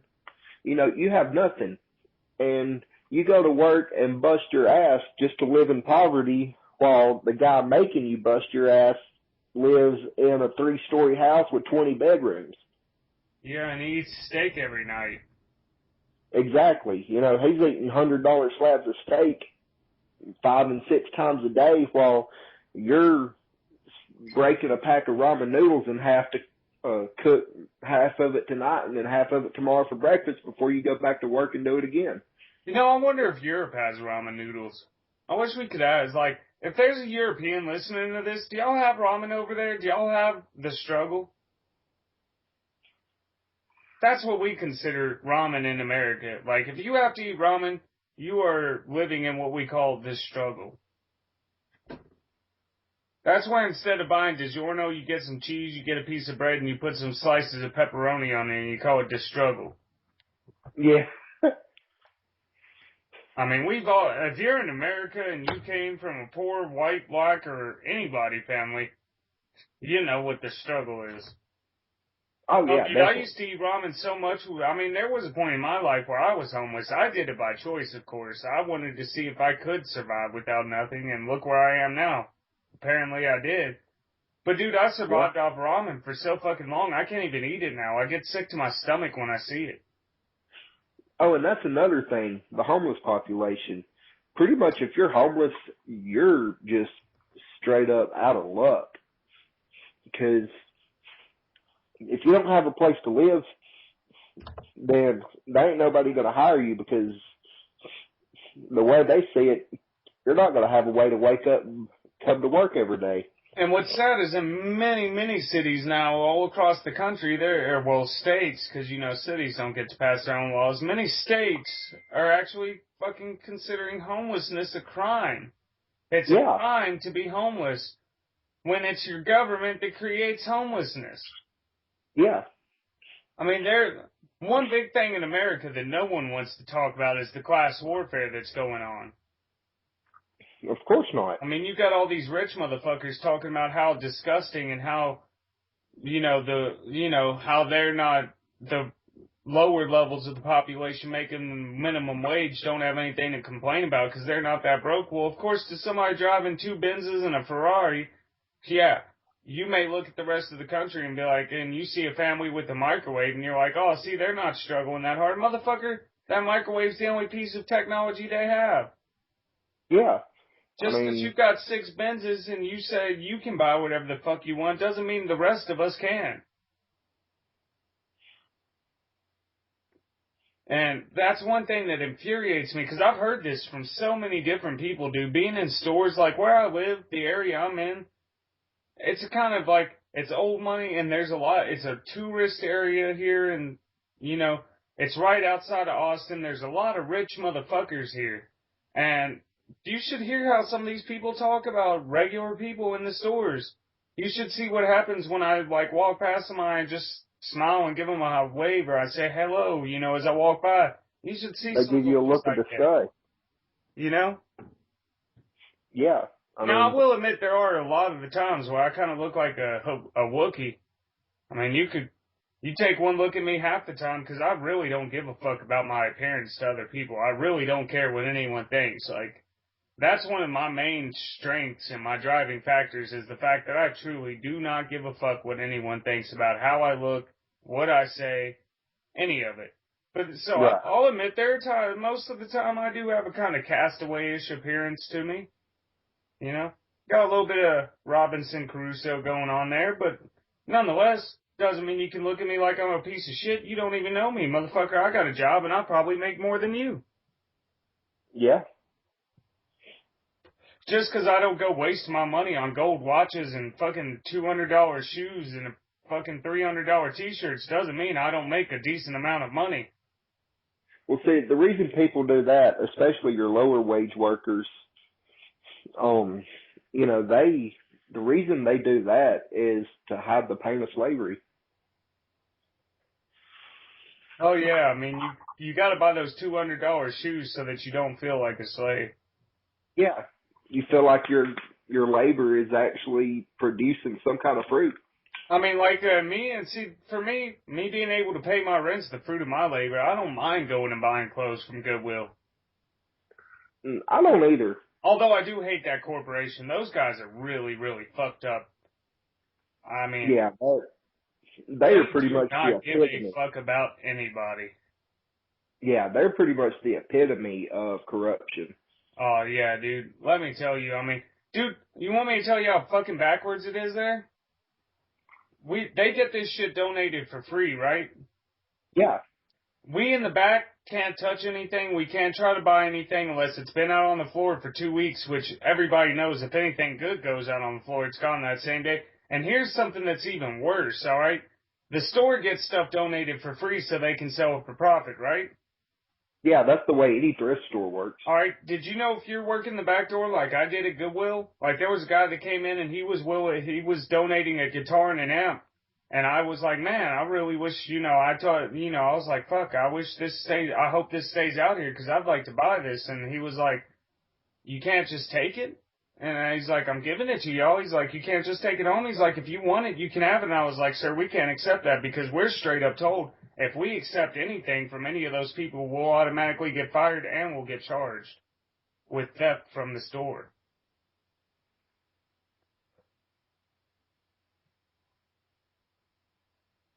And that's no bullshit. That's how it really works there.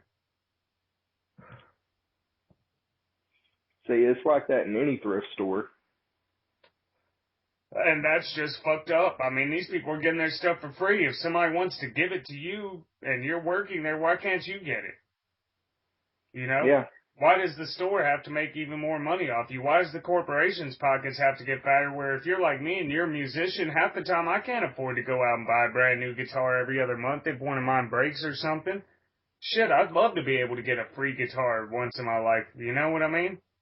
Not Yeah, saying for that I real. have to buy all my guitars. I gotta give my dad props on that. My dad does send me, every now and then he'll send me some guitars and shit. Like, I can get them, but it's like, nonetheless, like, my Dean I just bought, I had to pay $150 for that. Like, I wish somebody could have, when the guitar that was donated at Goodwill, dude, that was a $500 guitar. Yeah. And you know how much they sold that shit for? It went on their website. They sold it for $655. My God. And that guy was willing to just give it to me, but if I had taken it, they would have charged me with felony theft. All because the guy gave it to me. I didn't steal it from anybody. It was handed to me as a gift. Yeah, so that's how backwards the shit runs around here. I know the rest of the world has corruption, but we as Americans, we do like to touch on our corruption a lot because, fuck, if we don't touch on our corruption here, it's only going to get worse, and pretty soon we ain't going to have no freedom. I mean, Yep. well, let's take that back. It'll be evident that we don't have freedom. We already don't have freedom, but it's going to become a lot more evident. Yeah. I hate all these people trying to talk about how free we are. Motherfucker, do you even know what freedom is? We are not free. No.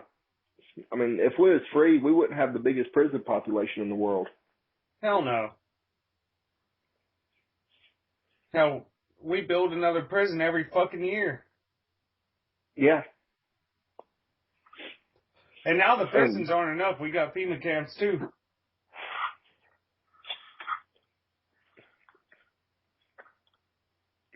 But, I mean, when it comes down to it, we're talking about, like, we're trying to figure out ways to get people on the right track to start fixing these stuff. That's why we talk about all these issues. And that's like we pointed out. This is just a conversation between us talking about what we feel is wrong with the country, with the world itself. And then if y'all want to pick up on it and y'all have some ideas on how to fix some of this shit and it makes some sense, throw it in a comment. Hopefully the NSA fucking reads it. That'd be nice. You know, I mean, they pay attention to every fucking else that we say and take it down. Why don't they start taking notes on the shit that might fix the country? They're not going to do that. Yeah, that'd be a little bit too much like right. Yeah. And I'm not saying that all government agencies are corrupt and shit. It's just, man, they're controlled by corrupt people. Not everybody that's in the NSA, not every single person in the FBI are bad people. We're not saying that. We're not saying everybody that works for a government office is corrupt, because some of them are just good people trying to earn a paycheck. And you know what earns you the best paychecks in this country? Working for the feds. Yeah, that does earn you a damn good paycheck, but, you know, the epitome of corruption, if this doesn't scream corruption, I don't know what does. But did you know that the U.S. government, the federal government, is a union job? What? Yeah. How the fuck is it a union? They formed the union years and years ago because the government didn't pay. Yeah, I mean, nowadays, well, I guess that would make sense, because nowadays, if you work any kind of federal job, any kind, you get fucking 401k, you get a badass health insurance, you're exempt from Obamacare. Yeah. And that's You because notice of the that tells you how president's labor. fucked up Obamacare is. None of the politicians, none of the guys in the government have to have that shit. Just the people. Oh, yeah. If it's so good for us, why do they not have it? Exactly, dude. Because, and like we've always tried to point out, and y'all need to get this through y'all's heads too, they do not consider them, we're not people to them, okay? They consider themselves on a way higher level than us. To them, we are literally the shit stuck on the bottom of their shoes. They don't want Yeah. us. They don't care about us. That's what we're trying to get across to everybody. Your governments do not give two shits and a fuck about you. Yeah. All you are to them is a taxpayer. Shit. All you are to them is commodity. Most people in America don't realize that your social security number is nothing more than basically, it's a product registry code. Yeah. I mean, it's literally, you are an investment on Wall Street. People invest in you based on what you get paid and the amount of taxes you pay, how much money you're giving out there. There are people that bid on your fucking life every day. Yeah. And that little red number on the back of your social security card, that is basically an insurance policy. Yep. You die, the government profits off of it. Oh yeah. Hell, they profit off it in so many different ways. And you want to know another way that explains corruption to a T? There's only one store chain in the world that will take care of you from life all the way till death. These motherfuckers sell coffins online. Guess which corporation that is?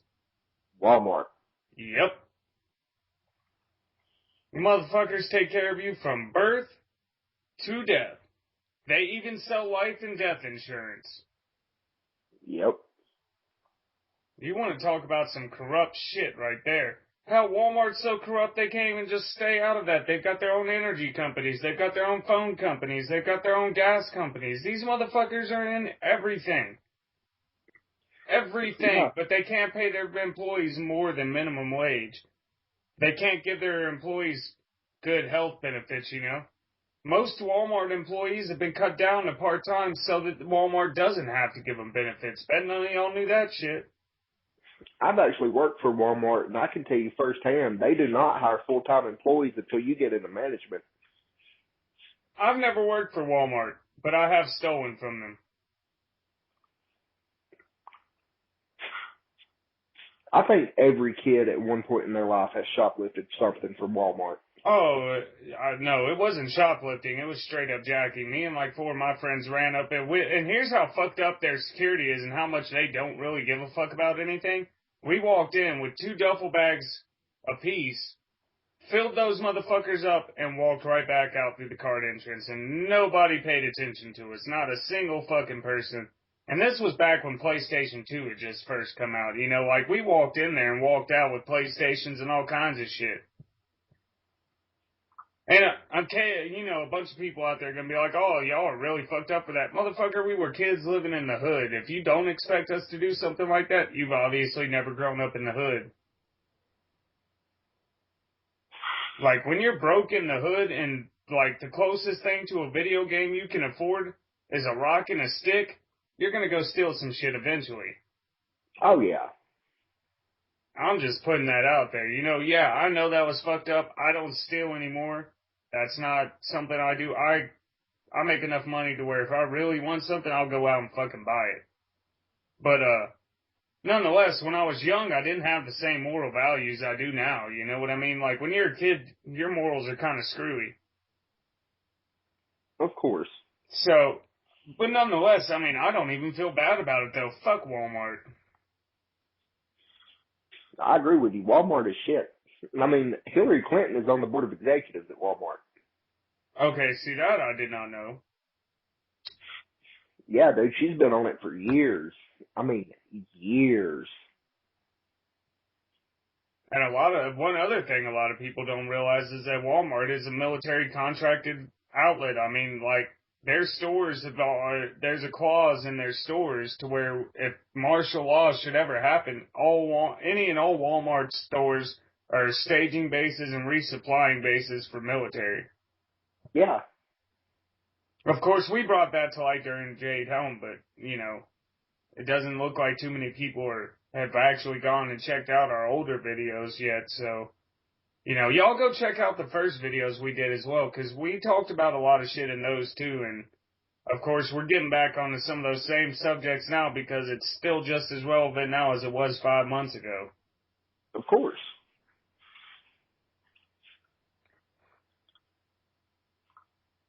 Oh, man. Like, relevancy is not even something to question as far as any of this goes. Exactly. And, you know, I do like one point, and I just randomly thought about this. I liked one point you pointed out to me the other day, you know, about how Obama didn't mention gun control in his State of the Union addressing. That does, like, oh man, to me that spells out a major false flag coming our way concerning the whole gun agenda. And I'd be willing to bet at this point, don't take my word for it, but it looks like I've been pretty much, you know, right so far whenever I've said anything when it comes to this whole militia situation. I'd be willing to bet that false flag is going to spawn from that. Either that or it's going to be another school shooting. I don't know. I think the school shootings are starting to get played out. Yeah. But I mean, I think they've used that narrative one too many times, and people are starting to wake up to it. And I don't necessarily think the school shooting is going to be what gets it over this next time. I think it's going to involve the militia. Because that's where everybody's attention is right now. Everybody, even in the mainstream now, all the attention's starting to turn towards that militia situation up there. So I'd be willing to put money on the fact that that's what they're going to spawn their false flag from. Because yeah, they could use a school, and it might take people's minds off the militia thing. But I guarantee you, the militia would do something because we've seen it. The reports of the agent provocateurs. The militia would just end up doing something up there to draw the attention right back to them, and all of a sudden that school shooting's not going to matter as much anymore. I mean, because that's the way our media works, you know? Yeah. It's so funny how they can take something like, you know, when the Ukraine was happening, that was all big and, you know, all over the news one day, and then the next day it's all about Caitlyn Jenner's dick. And everybody totally forgot that shit's going down in Ukraine because, you know, Bruce cut off his dick and became Caitlyn, and all of a sudden that's a big fucking story. Let's not pay attention to the real life issues. Let's pay attention to some celebrity that cut his cock off, you know, like. I mean, not saying that transgenderism's, you know, I'm not going to knock all you people out there. I'm not trying to do that. I'm trying to say, I'm pointing out to y'all how the mainstream works. And I'm also pointing out to you how a man managed to get away with killing somebody, texting and driving, by changing his sex because now he can't be charged with that same crime because it's not the same fucking person anymore.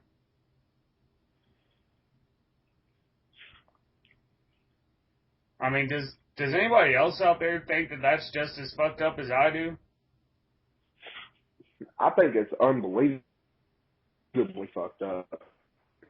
Because, You know, if, like, say me or you, that's what I was about to say. Say me or you ran up with some old let's lady. say me and you was in one day.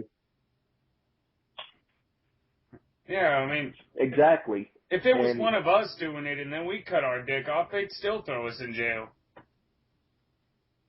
yeah, we'd still be charged with manslaughter.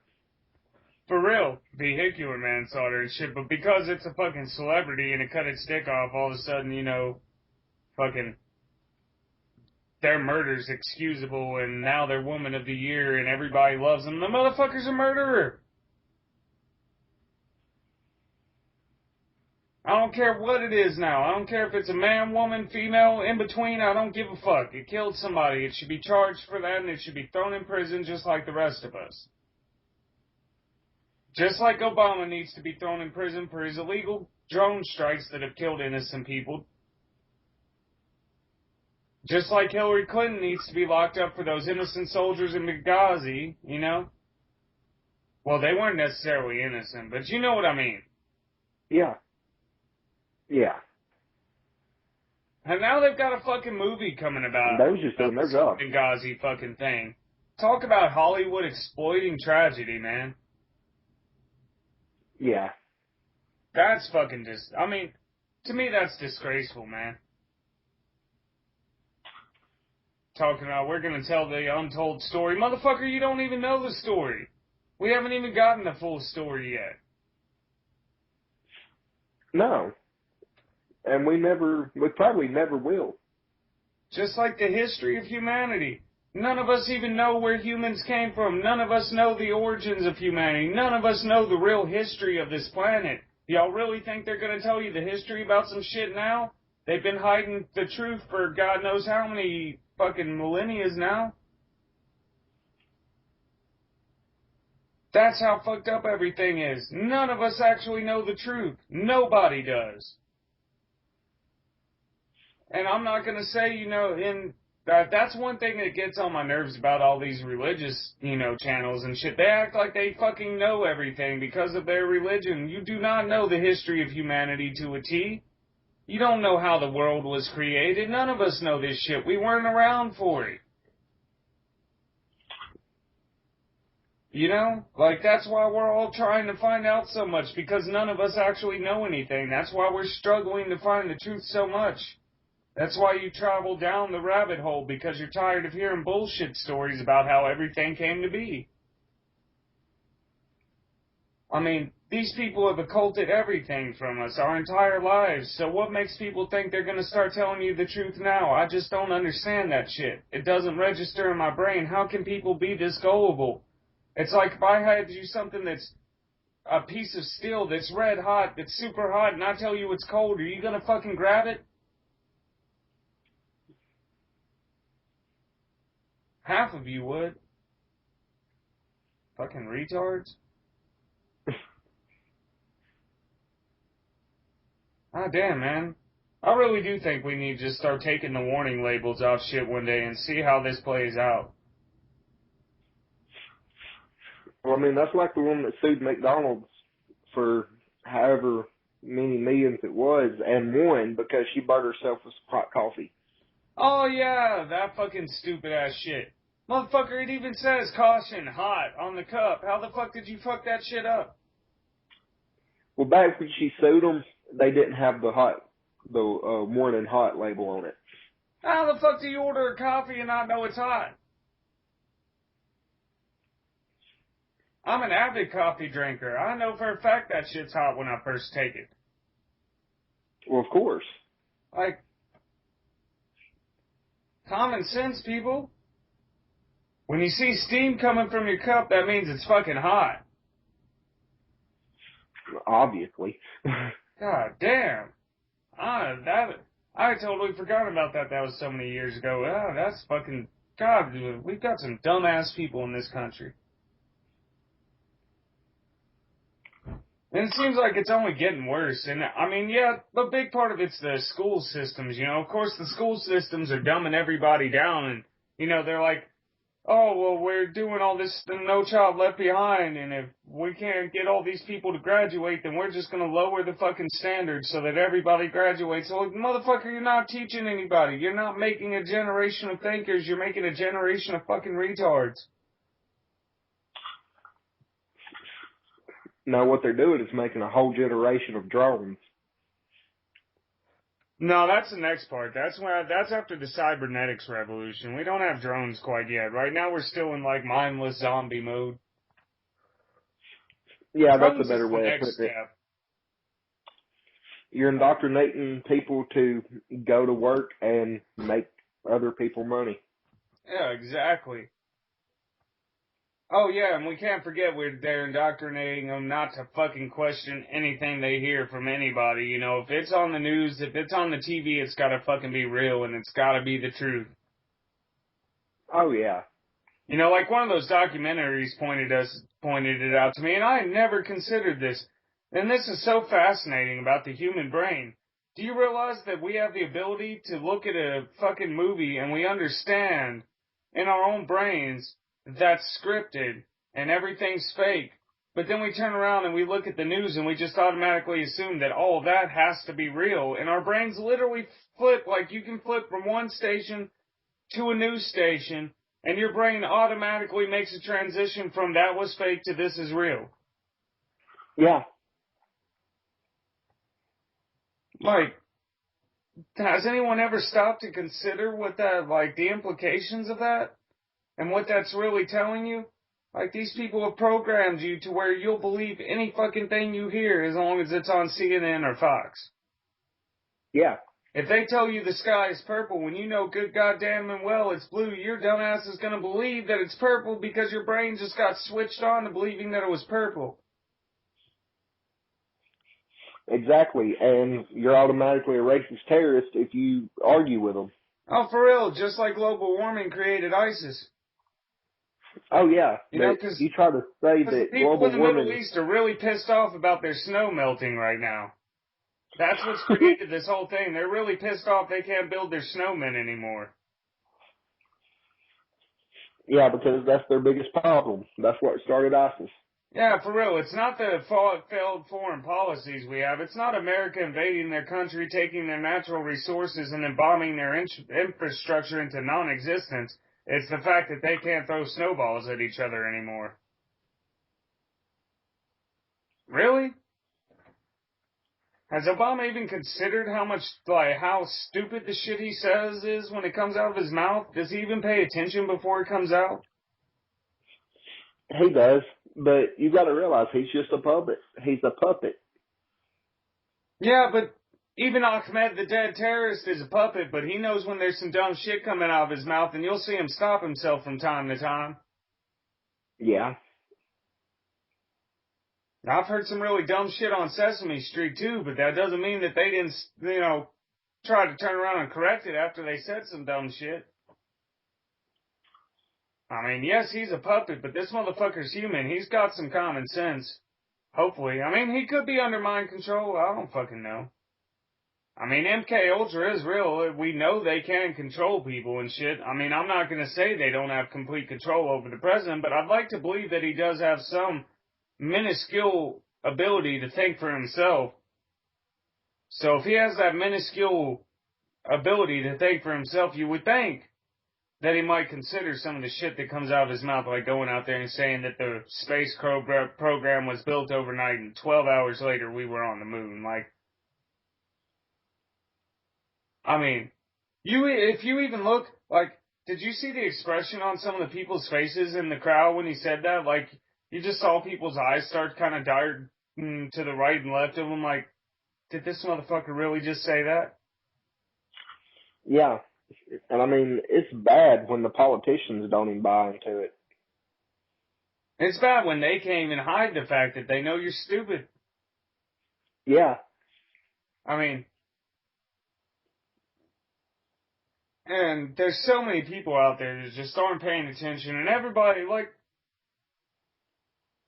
oh, There's fucking morons out there talking about destroying the 22nd Amendment to keep Obama in office. Do y'all even know what the repercussions of keeping a man in power that long is going to be? I mean, this Especially people like already thinks Obama. he has the power to go behind the Constitution. He already thinks that the people, he doesn't need our approval to do anything because he's the president and what he says is best for us and we need to just accept that. He already thinks like that. If y'all took away our ability to, even though if you vote you're an idiot, it doesn't change anything, but if you took away the ability to vote and just gave this man more power, do y'all honestly think there's going to be something better that comes out of this?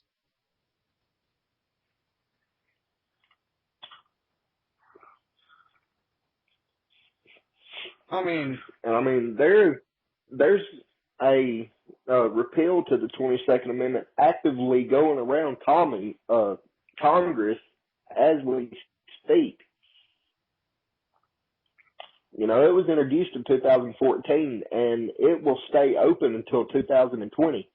yeah, you know what? I'm sorry to say this, but if that shit happens and Congress actually signs that fucking shit, we need 1776 all over again. Oh, yeah. Except we don't need the shot heard around the world this time. It's more like we need the howitzer cannon heard around the world. Fucking get me some bulldozers, dig a trench, line them up, and shoot them in the head. Let them fall in that motherfucker. Bury it over. It's a part of our history that we can all forget after that, you know? Yeah. And like, you know, like, again, I'm going to have to put this out there. I'm not calling for armed revolution, but I'm just saying that's what you're going to get if you do something stupid like that. Yeah, the 22nd Amendment is there for a reason. I mean, in all reality, y'all have to understand, and all you, whatever y'all are, Generation Millennial, Generation Y, okay, y'all don't know what the Constitution is because they don't teach it to you in school. In fact, they took it out of the schools completely. You're not even allowed to mention it in the schools. So y'all have no fucking clue what we're talking about. Y'all probably think this is some, like, science fiction book or something that was written. No, the Constitution's a real document. It's what gives you your freedom to do whatever the fuck you want. Being able to play Call of Duty, thank the Constitution for it. Yeah. You like the fact that when your mom says something to you, well, unfortunately, y'all's generation gets to do that. If y'all tried that shit in our generation, you would have gotten knocked the fuck out. But y'all think y'all's ability to look at your mom when she tells you to go clean your room and go, no, fuck you, you fat bitch. You know, that's because of the Constitution. Even though y'all shouldn't be doing that, you should learn to respect your fucking elders. That's a big thing that's died off in our country. There is no respect for elders at all. I can't tell you how many of these little teenage punks have come up to me talking shit. It's like, motherfucker, I am 15 years older than you. I will kick your teeth into the back of your skull. Watch your mouth.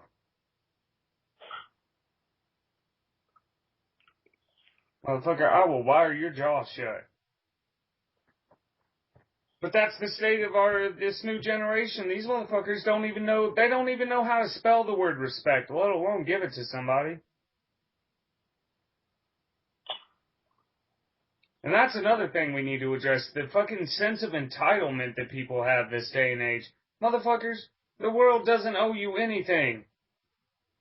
Nobody. Nothing. Nobody's entitled to shit. You're entitled to your right to live, and that's it. That is it. You are entitled to be alive. That is your only entitlement. You don't deserve no special privileges. You don't deserve no special fucking rights that no one else has. No, you are entitled to survive. That's your entitlement. Be glad you got that. Yeah.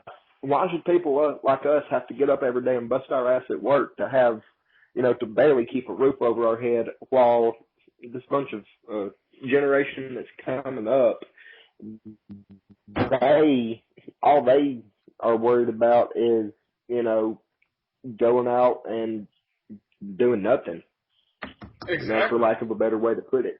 You know how many, people want to know the state of our country, dude. Like 20 years ago, by the age of 18, most people were getting out of their parents' houses. They had a job and they had their own place within a year or two of being 18 years old.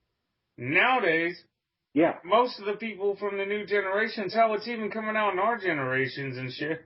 Most of these people are like 29, 30, 20s, and mid-20s and shit. Still living in their parents' basement.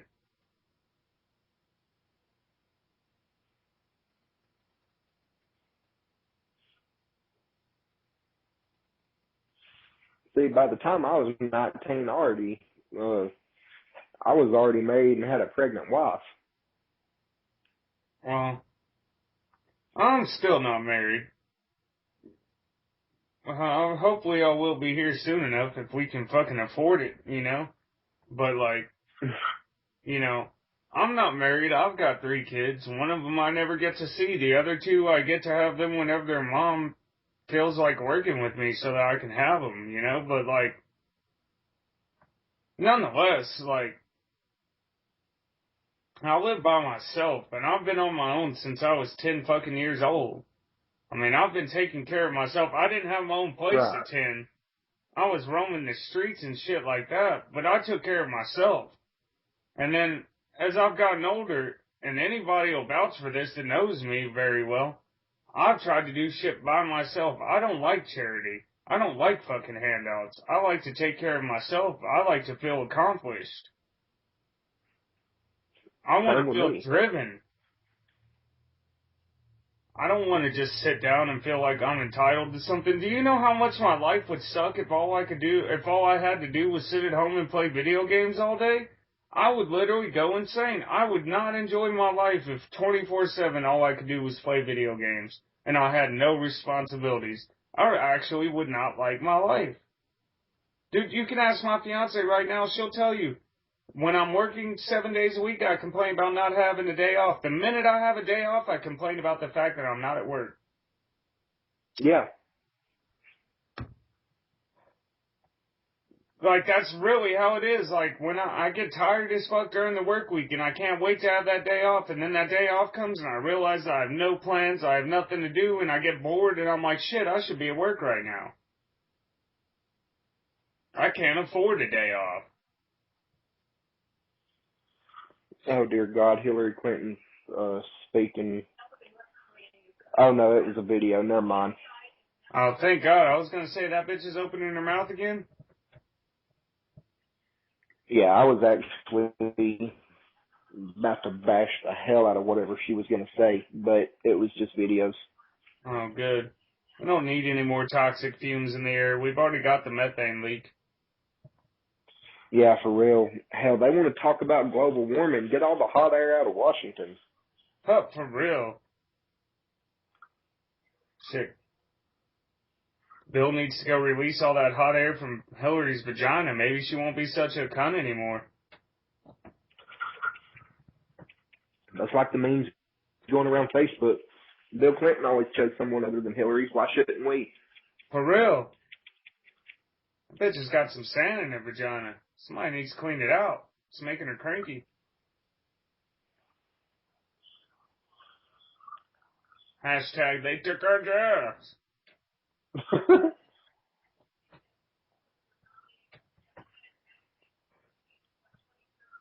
But yeah, man, shit, it's getting kind of late, so I think I'm probably gonna hit the hay here soon, but, let's cover one last, like, major topic real quick, and then, we're gonna wrap it up for the night, and I'll work on getting this shit put together and uploaded.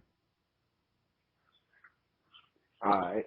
It'll be tomorrow, of course. I'm too tired to fuck with it tonight, but, is there anything major you want to cover on at this point? Is there anything else major we need to go over, or did we pretty much cover a lot of the topics tonight? I mean, of course, there's a lot, like the global elite. I think tomorrow we're going to do a video just on the whole elitist idea and their ideology, because I didn't want to get too in depth on that because, like, we didn't start off with that today, and that's such a big topic that it's going to take a couple of hours just to get through all the different information out there about these pieces of crap. So, Yeah, most definitely.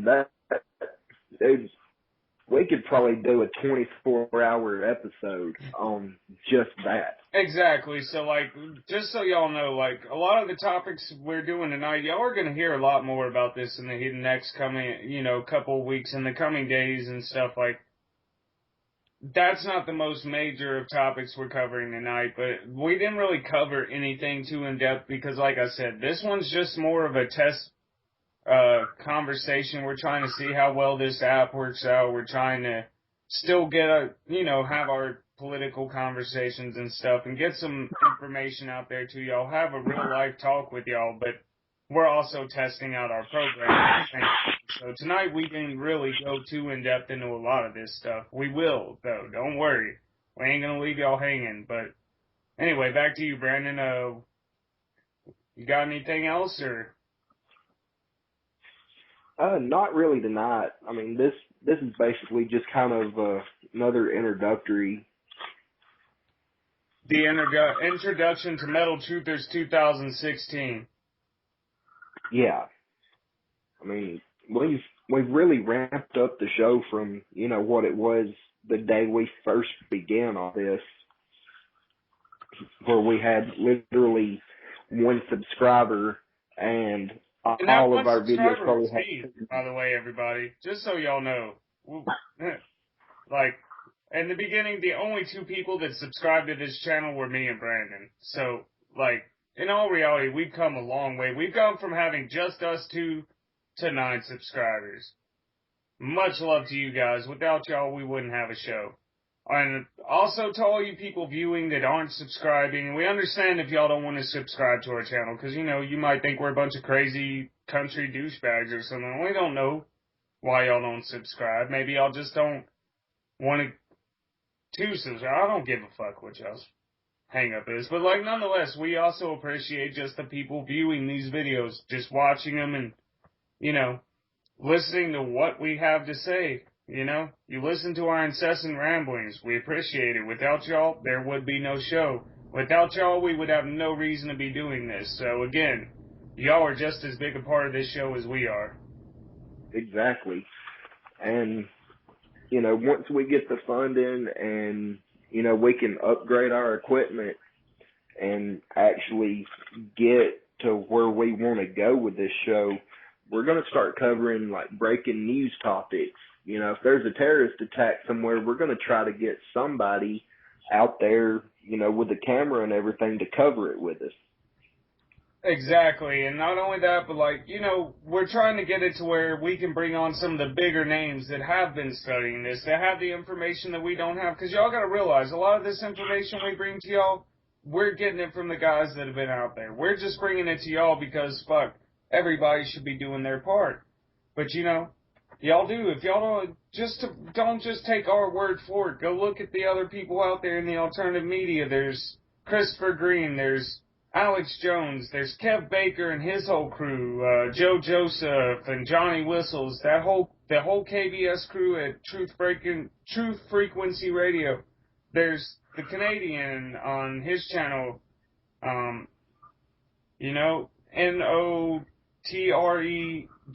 These guys, this is where we get our information from. So if y'all don't have to take our word for it. You can always go and look on YouTube and find your own documentaries and listen to your own videos and go look at the people we're getting our information from.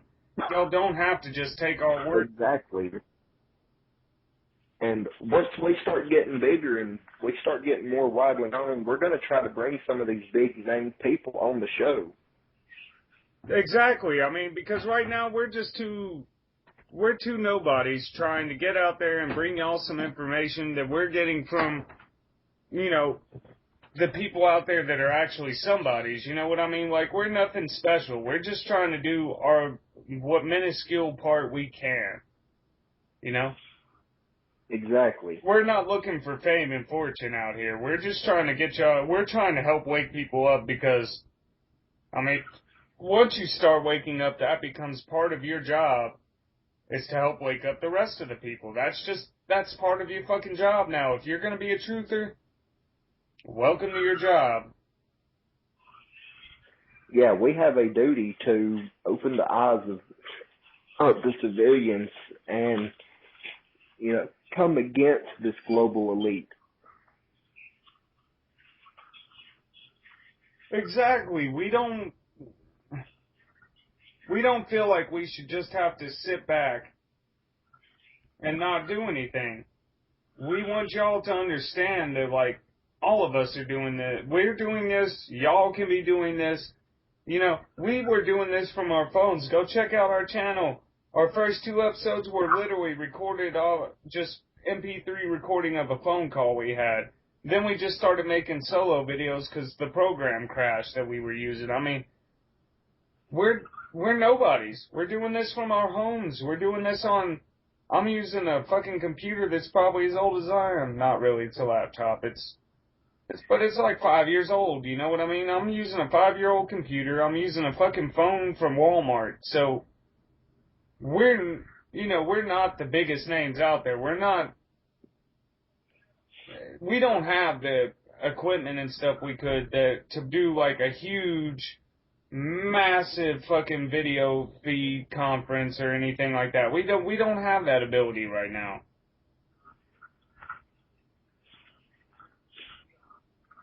But hopefully here in the next few months, we'll have the ability to have more people helping host this show. You know, we want to have a couple of different co-hosts. We don't want to be the only 2 people putting videos up every day.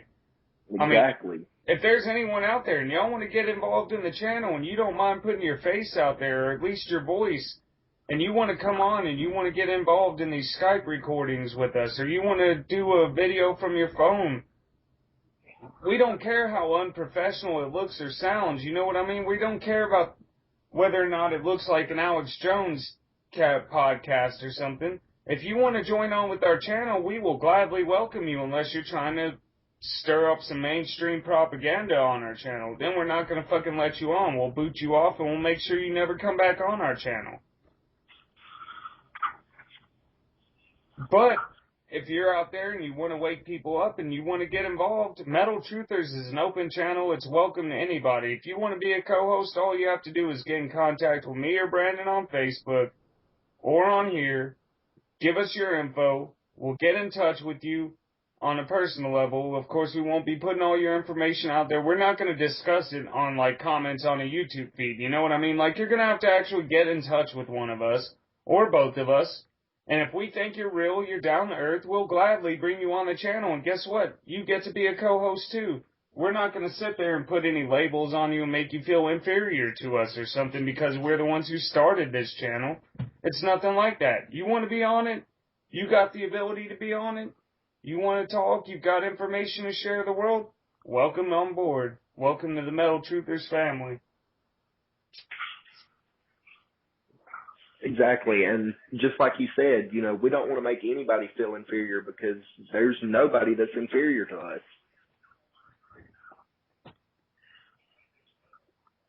Except for maybe ISIS. Those motherfuckers are inferior to anybody. Hey, But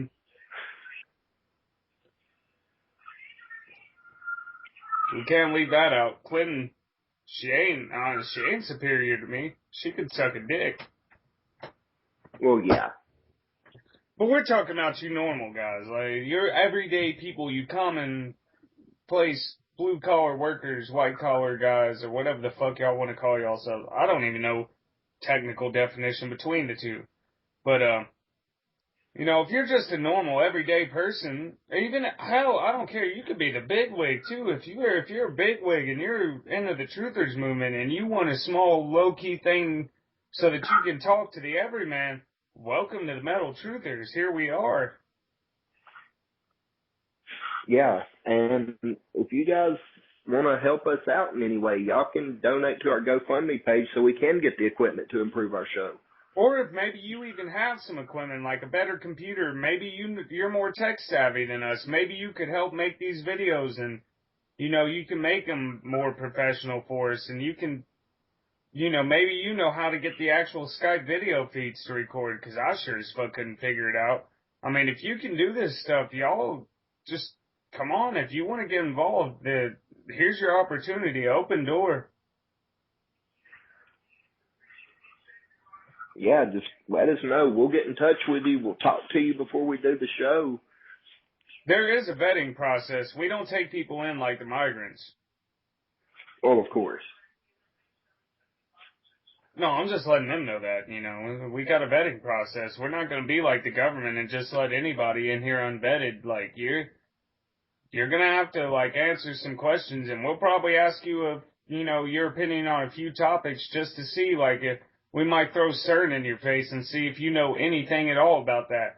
Because we want to know how much you actually know and what kind of topics you're going to be into if you're going to join our channel, because we don't want to bring you in the middle of a call and we get in depth on something like CERN or something and you have no fucking clue what we're talking about, because then you can't contribute to the conversation. You're just going to be sitting in the background with a shocked expression on your face, and that's not really beneficial to the episode. Not saying that you aren't a valued member of the team, but we want to know what you're involved in, what you have knowledge about. That way, if we're doing a specific episode on something, and we know for a fact that you have a shitload of knowledge on it, we can call you up real quick and say, hey, like in 3 hours or so, we're going to go live with our episode.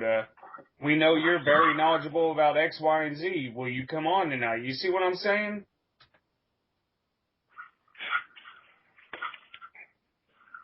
I mean, that's the kind of people we need working with us to do this anyway.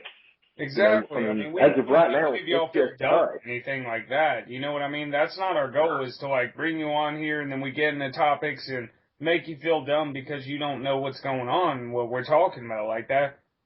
That's why there's going to be a vetting process to this, so we know who to bring on for which topics, so we know who to, maybe you just you don't have any knowledge at all, but you're really tech savvy. Well, then you get a special part in our broadcast. And you know what? If you are a tech guy, we're not going to leave you out. Every day when we start up our episode, we'll be giving you your shout outs, because without you, we couldn't be doing it. Exactly. And we're going to have someone that's tech savvy. Put it that way. Say it again? I said we give credit where credit is due. Put it that way. Most definitely. But anyway, I'm going to get off of here, y'all, because I keep yawning. My eyes are barely open. It's already fucking almost 11 o'clock here. So, that's our episode for tonight. Like I said, it'll probably be up sometime tomorrow. I got to figure out how to edit the video and make it an actual video for YouTube. So anyway, that's our episode of Metal Truthers tonight. It's been fun. I'm Ray. My co-host Brandon's been on with me the whole night, and you know what? We really appreciate y'all listening. We appreciate y'all taking time out of your day to support what we're doing. Like he said, we've got a GoFundMe page. If you can spare anything, even a penny a week, like I said the other day, though it'll take us a lot longer to get where we need to be, a penny a day helps, and we appreciate everything we can get. Again, if you want to get involved, just go onto our Facebook, metaltruthers.com, send us a message. We're all, both of us, the two hosts of this network, we're subscribed to the channel. You can find our Facebook profiles. If you can't send us a message on Metal Truthers, find our profiles, send us a message on Facebook. We'll respond to you, and we'd be glad to take you onto the channel at any point in time. So, y'all keep it real, keep it metal. And that's my piece on it. Brandon, if you want to close out, go ahead and say your piece to the people, and then we're going to log it off for the night. That's really all I have for the night. Just like I said, if you feel like you can help us in any way, whether it be donating to our GoFundMe account or it be coming on the show, giving us information on the underlines, in the behind the scenes, do that. We need people that's knowledgeable about this stuff. Help us out. That's all I got. All right. Well, we appreciate y'all tuning in, and be sure to be expecting the next episode. Of course, we'll still continue to make a few little mild, quick phone videos for y'all every day, single videos. But every night we're going to have what we're doing right now. We're going to have a group discussion.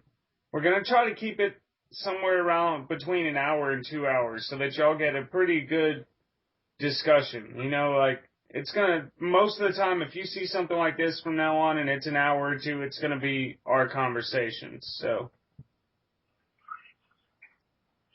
Y'all keep it real, and we'll catch y'all on the flip side.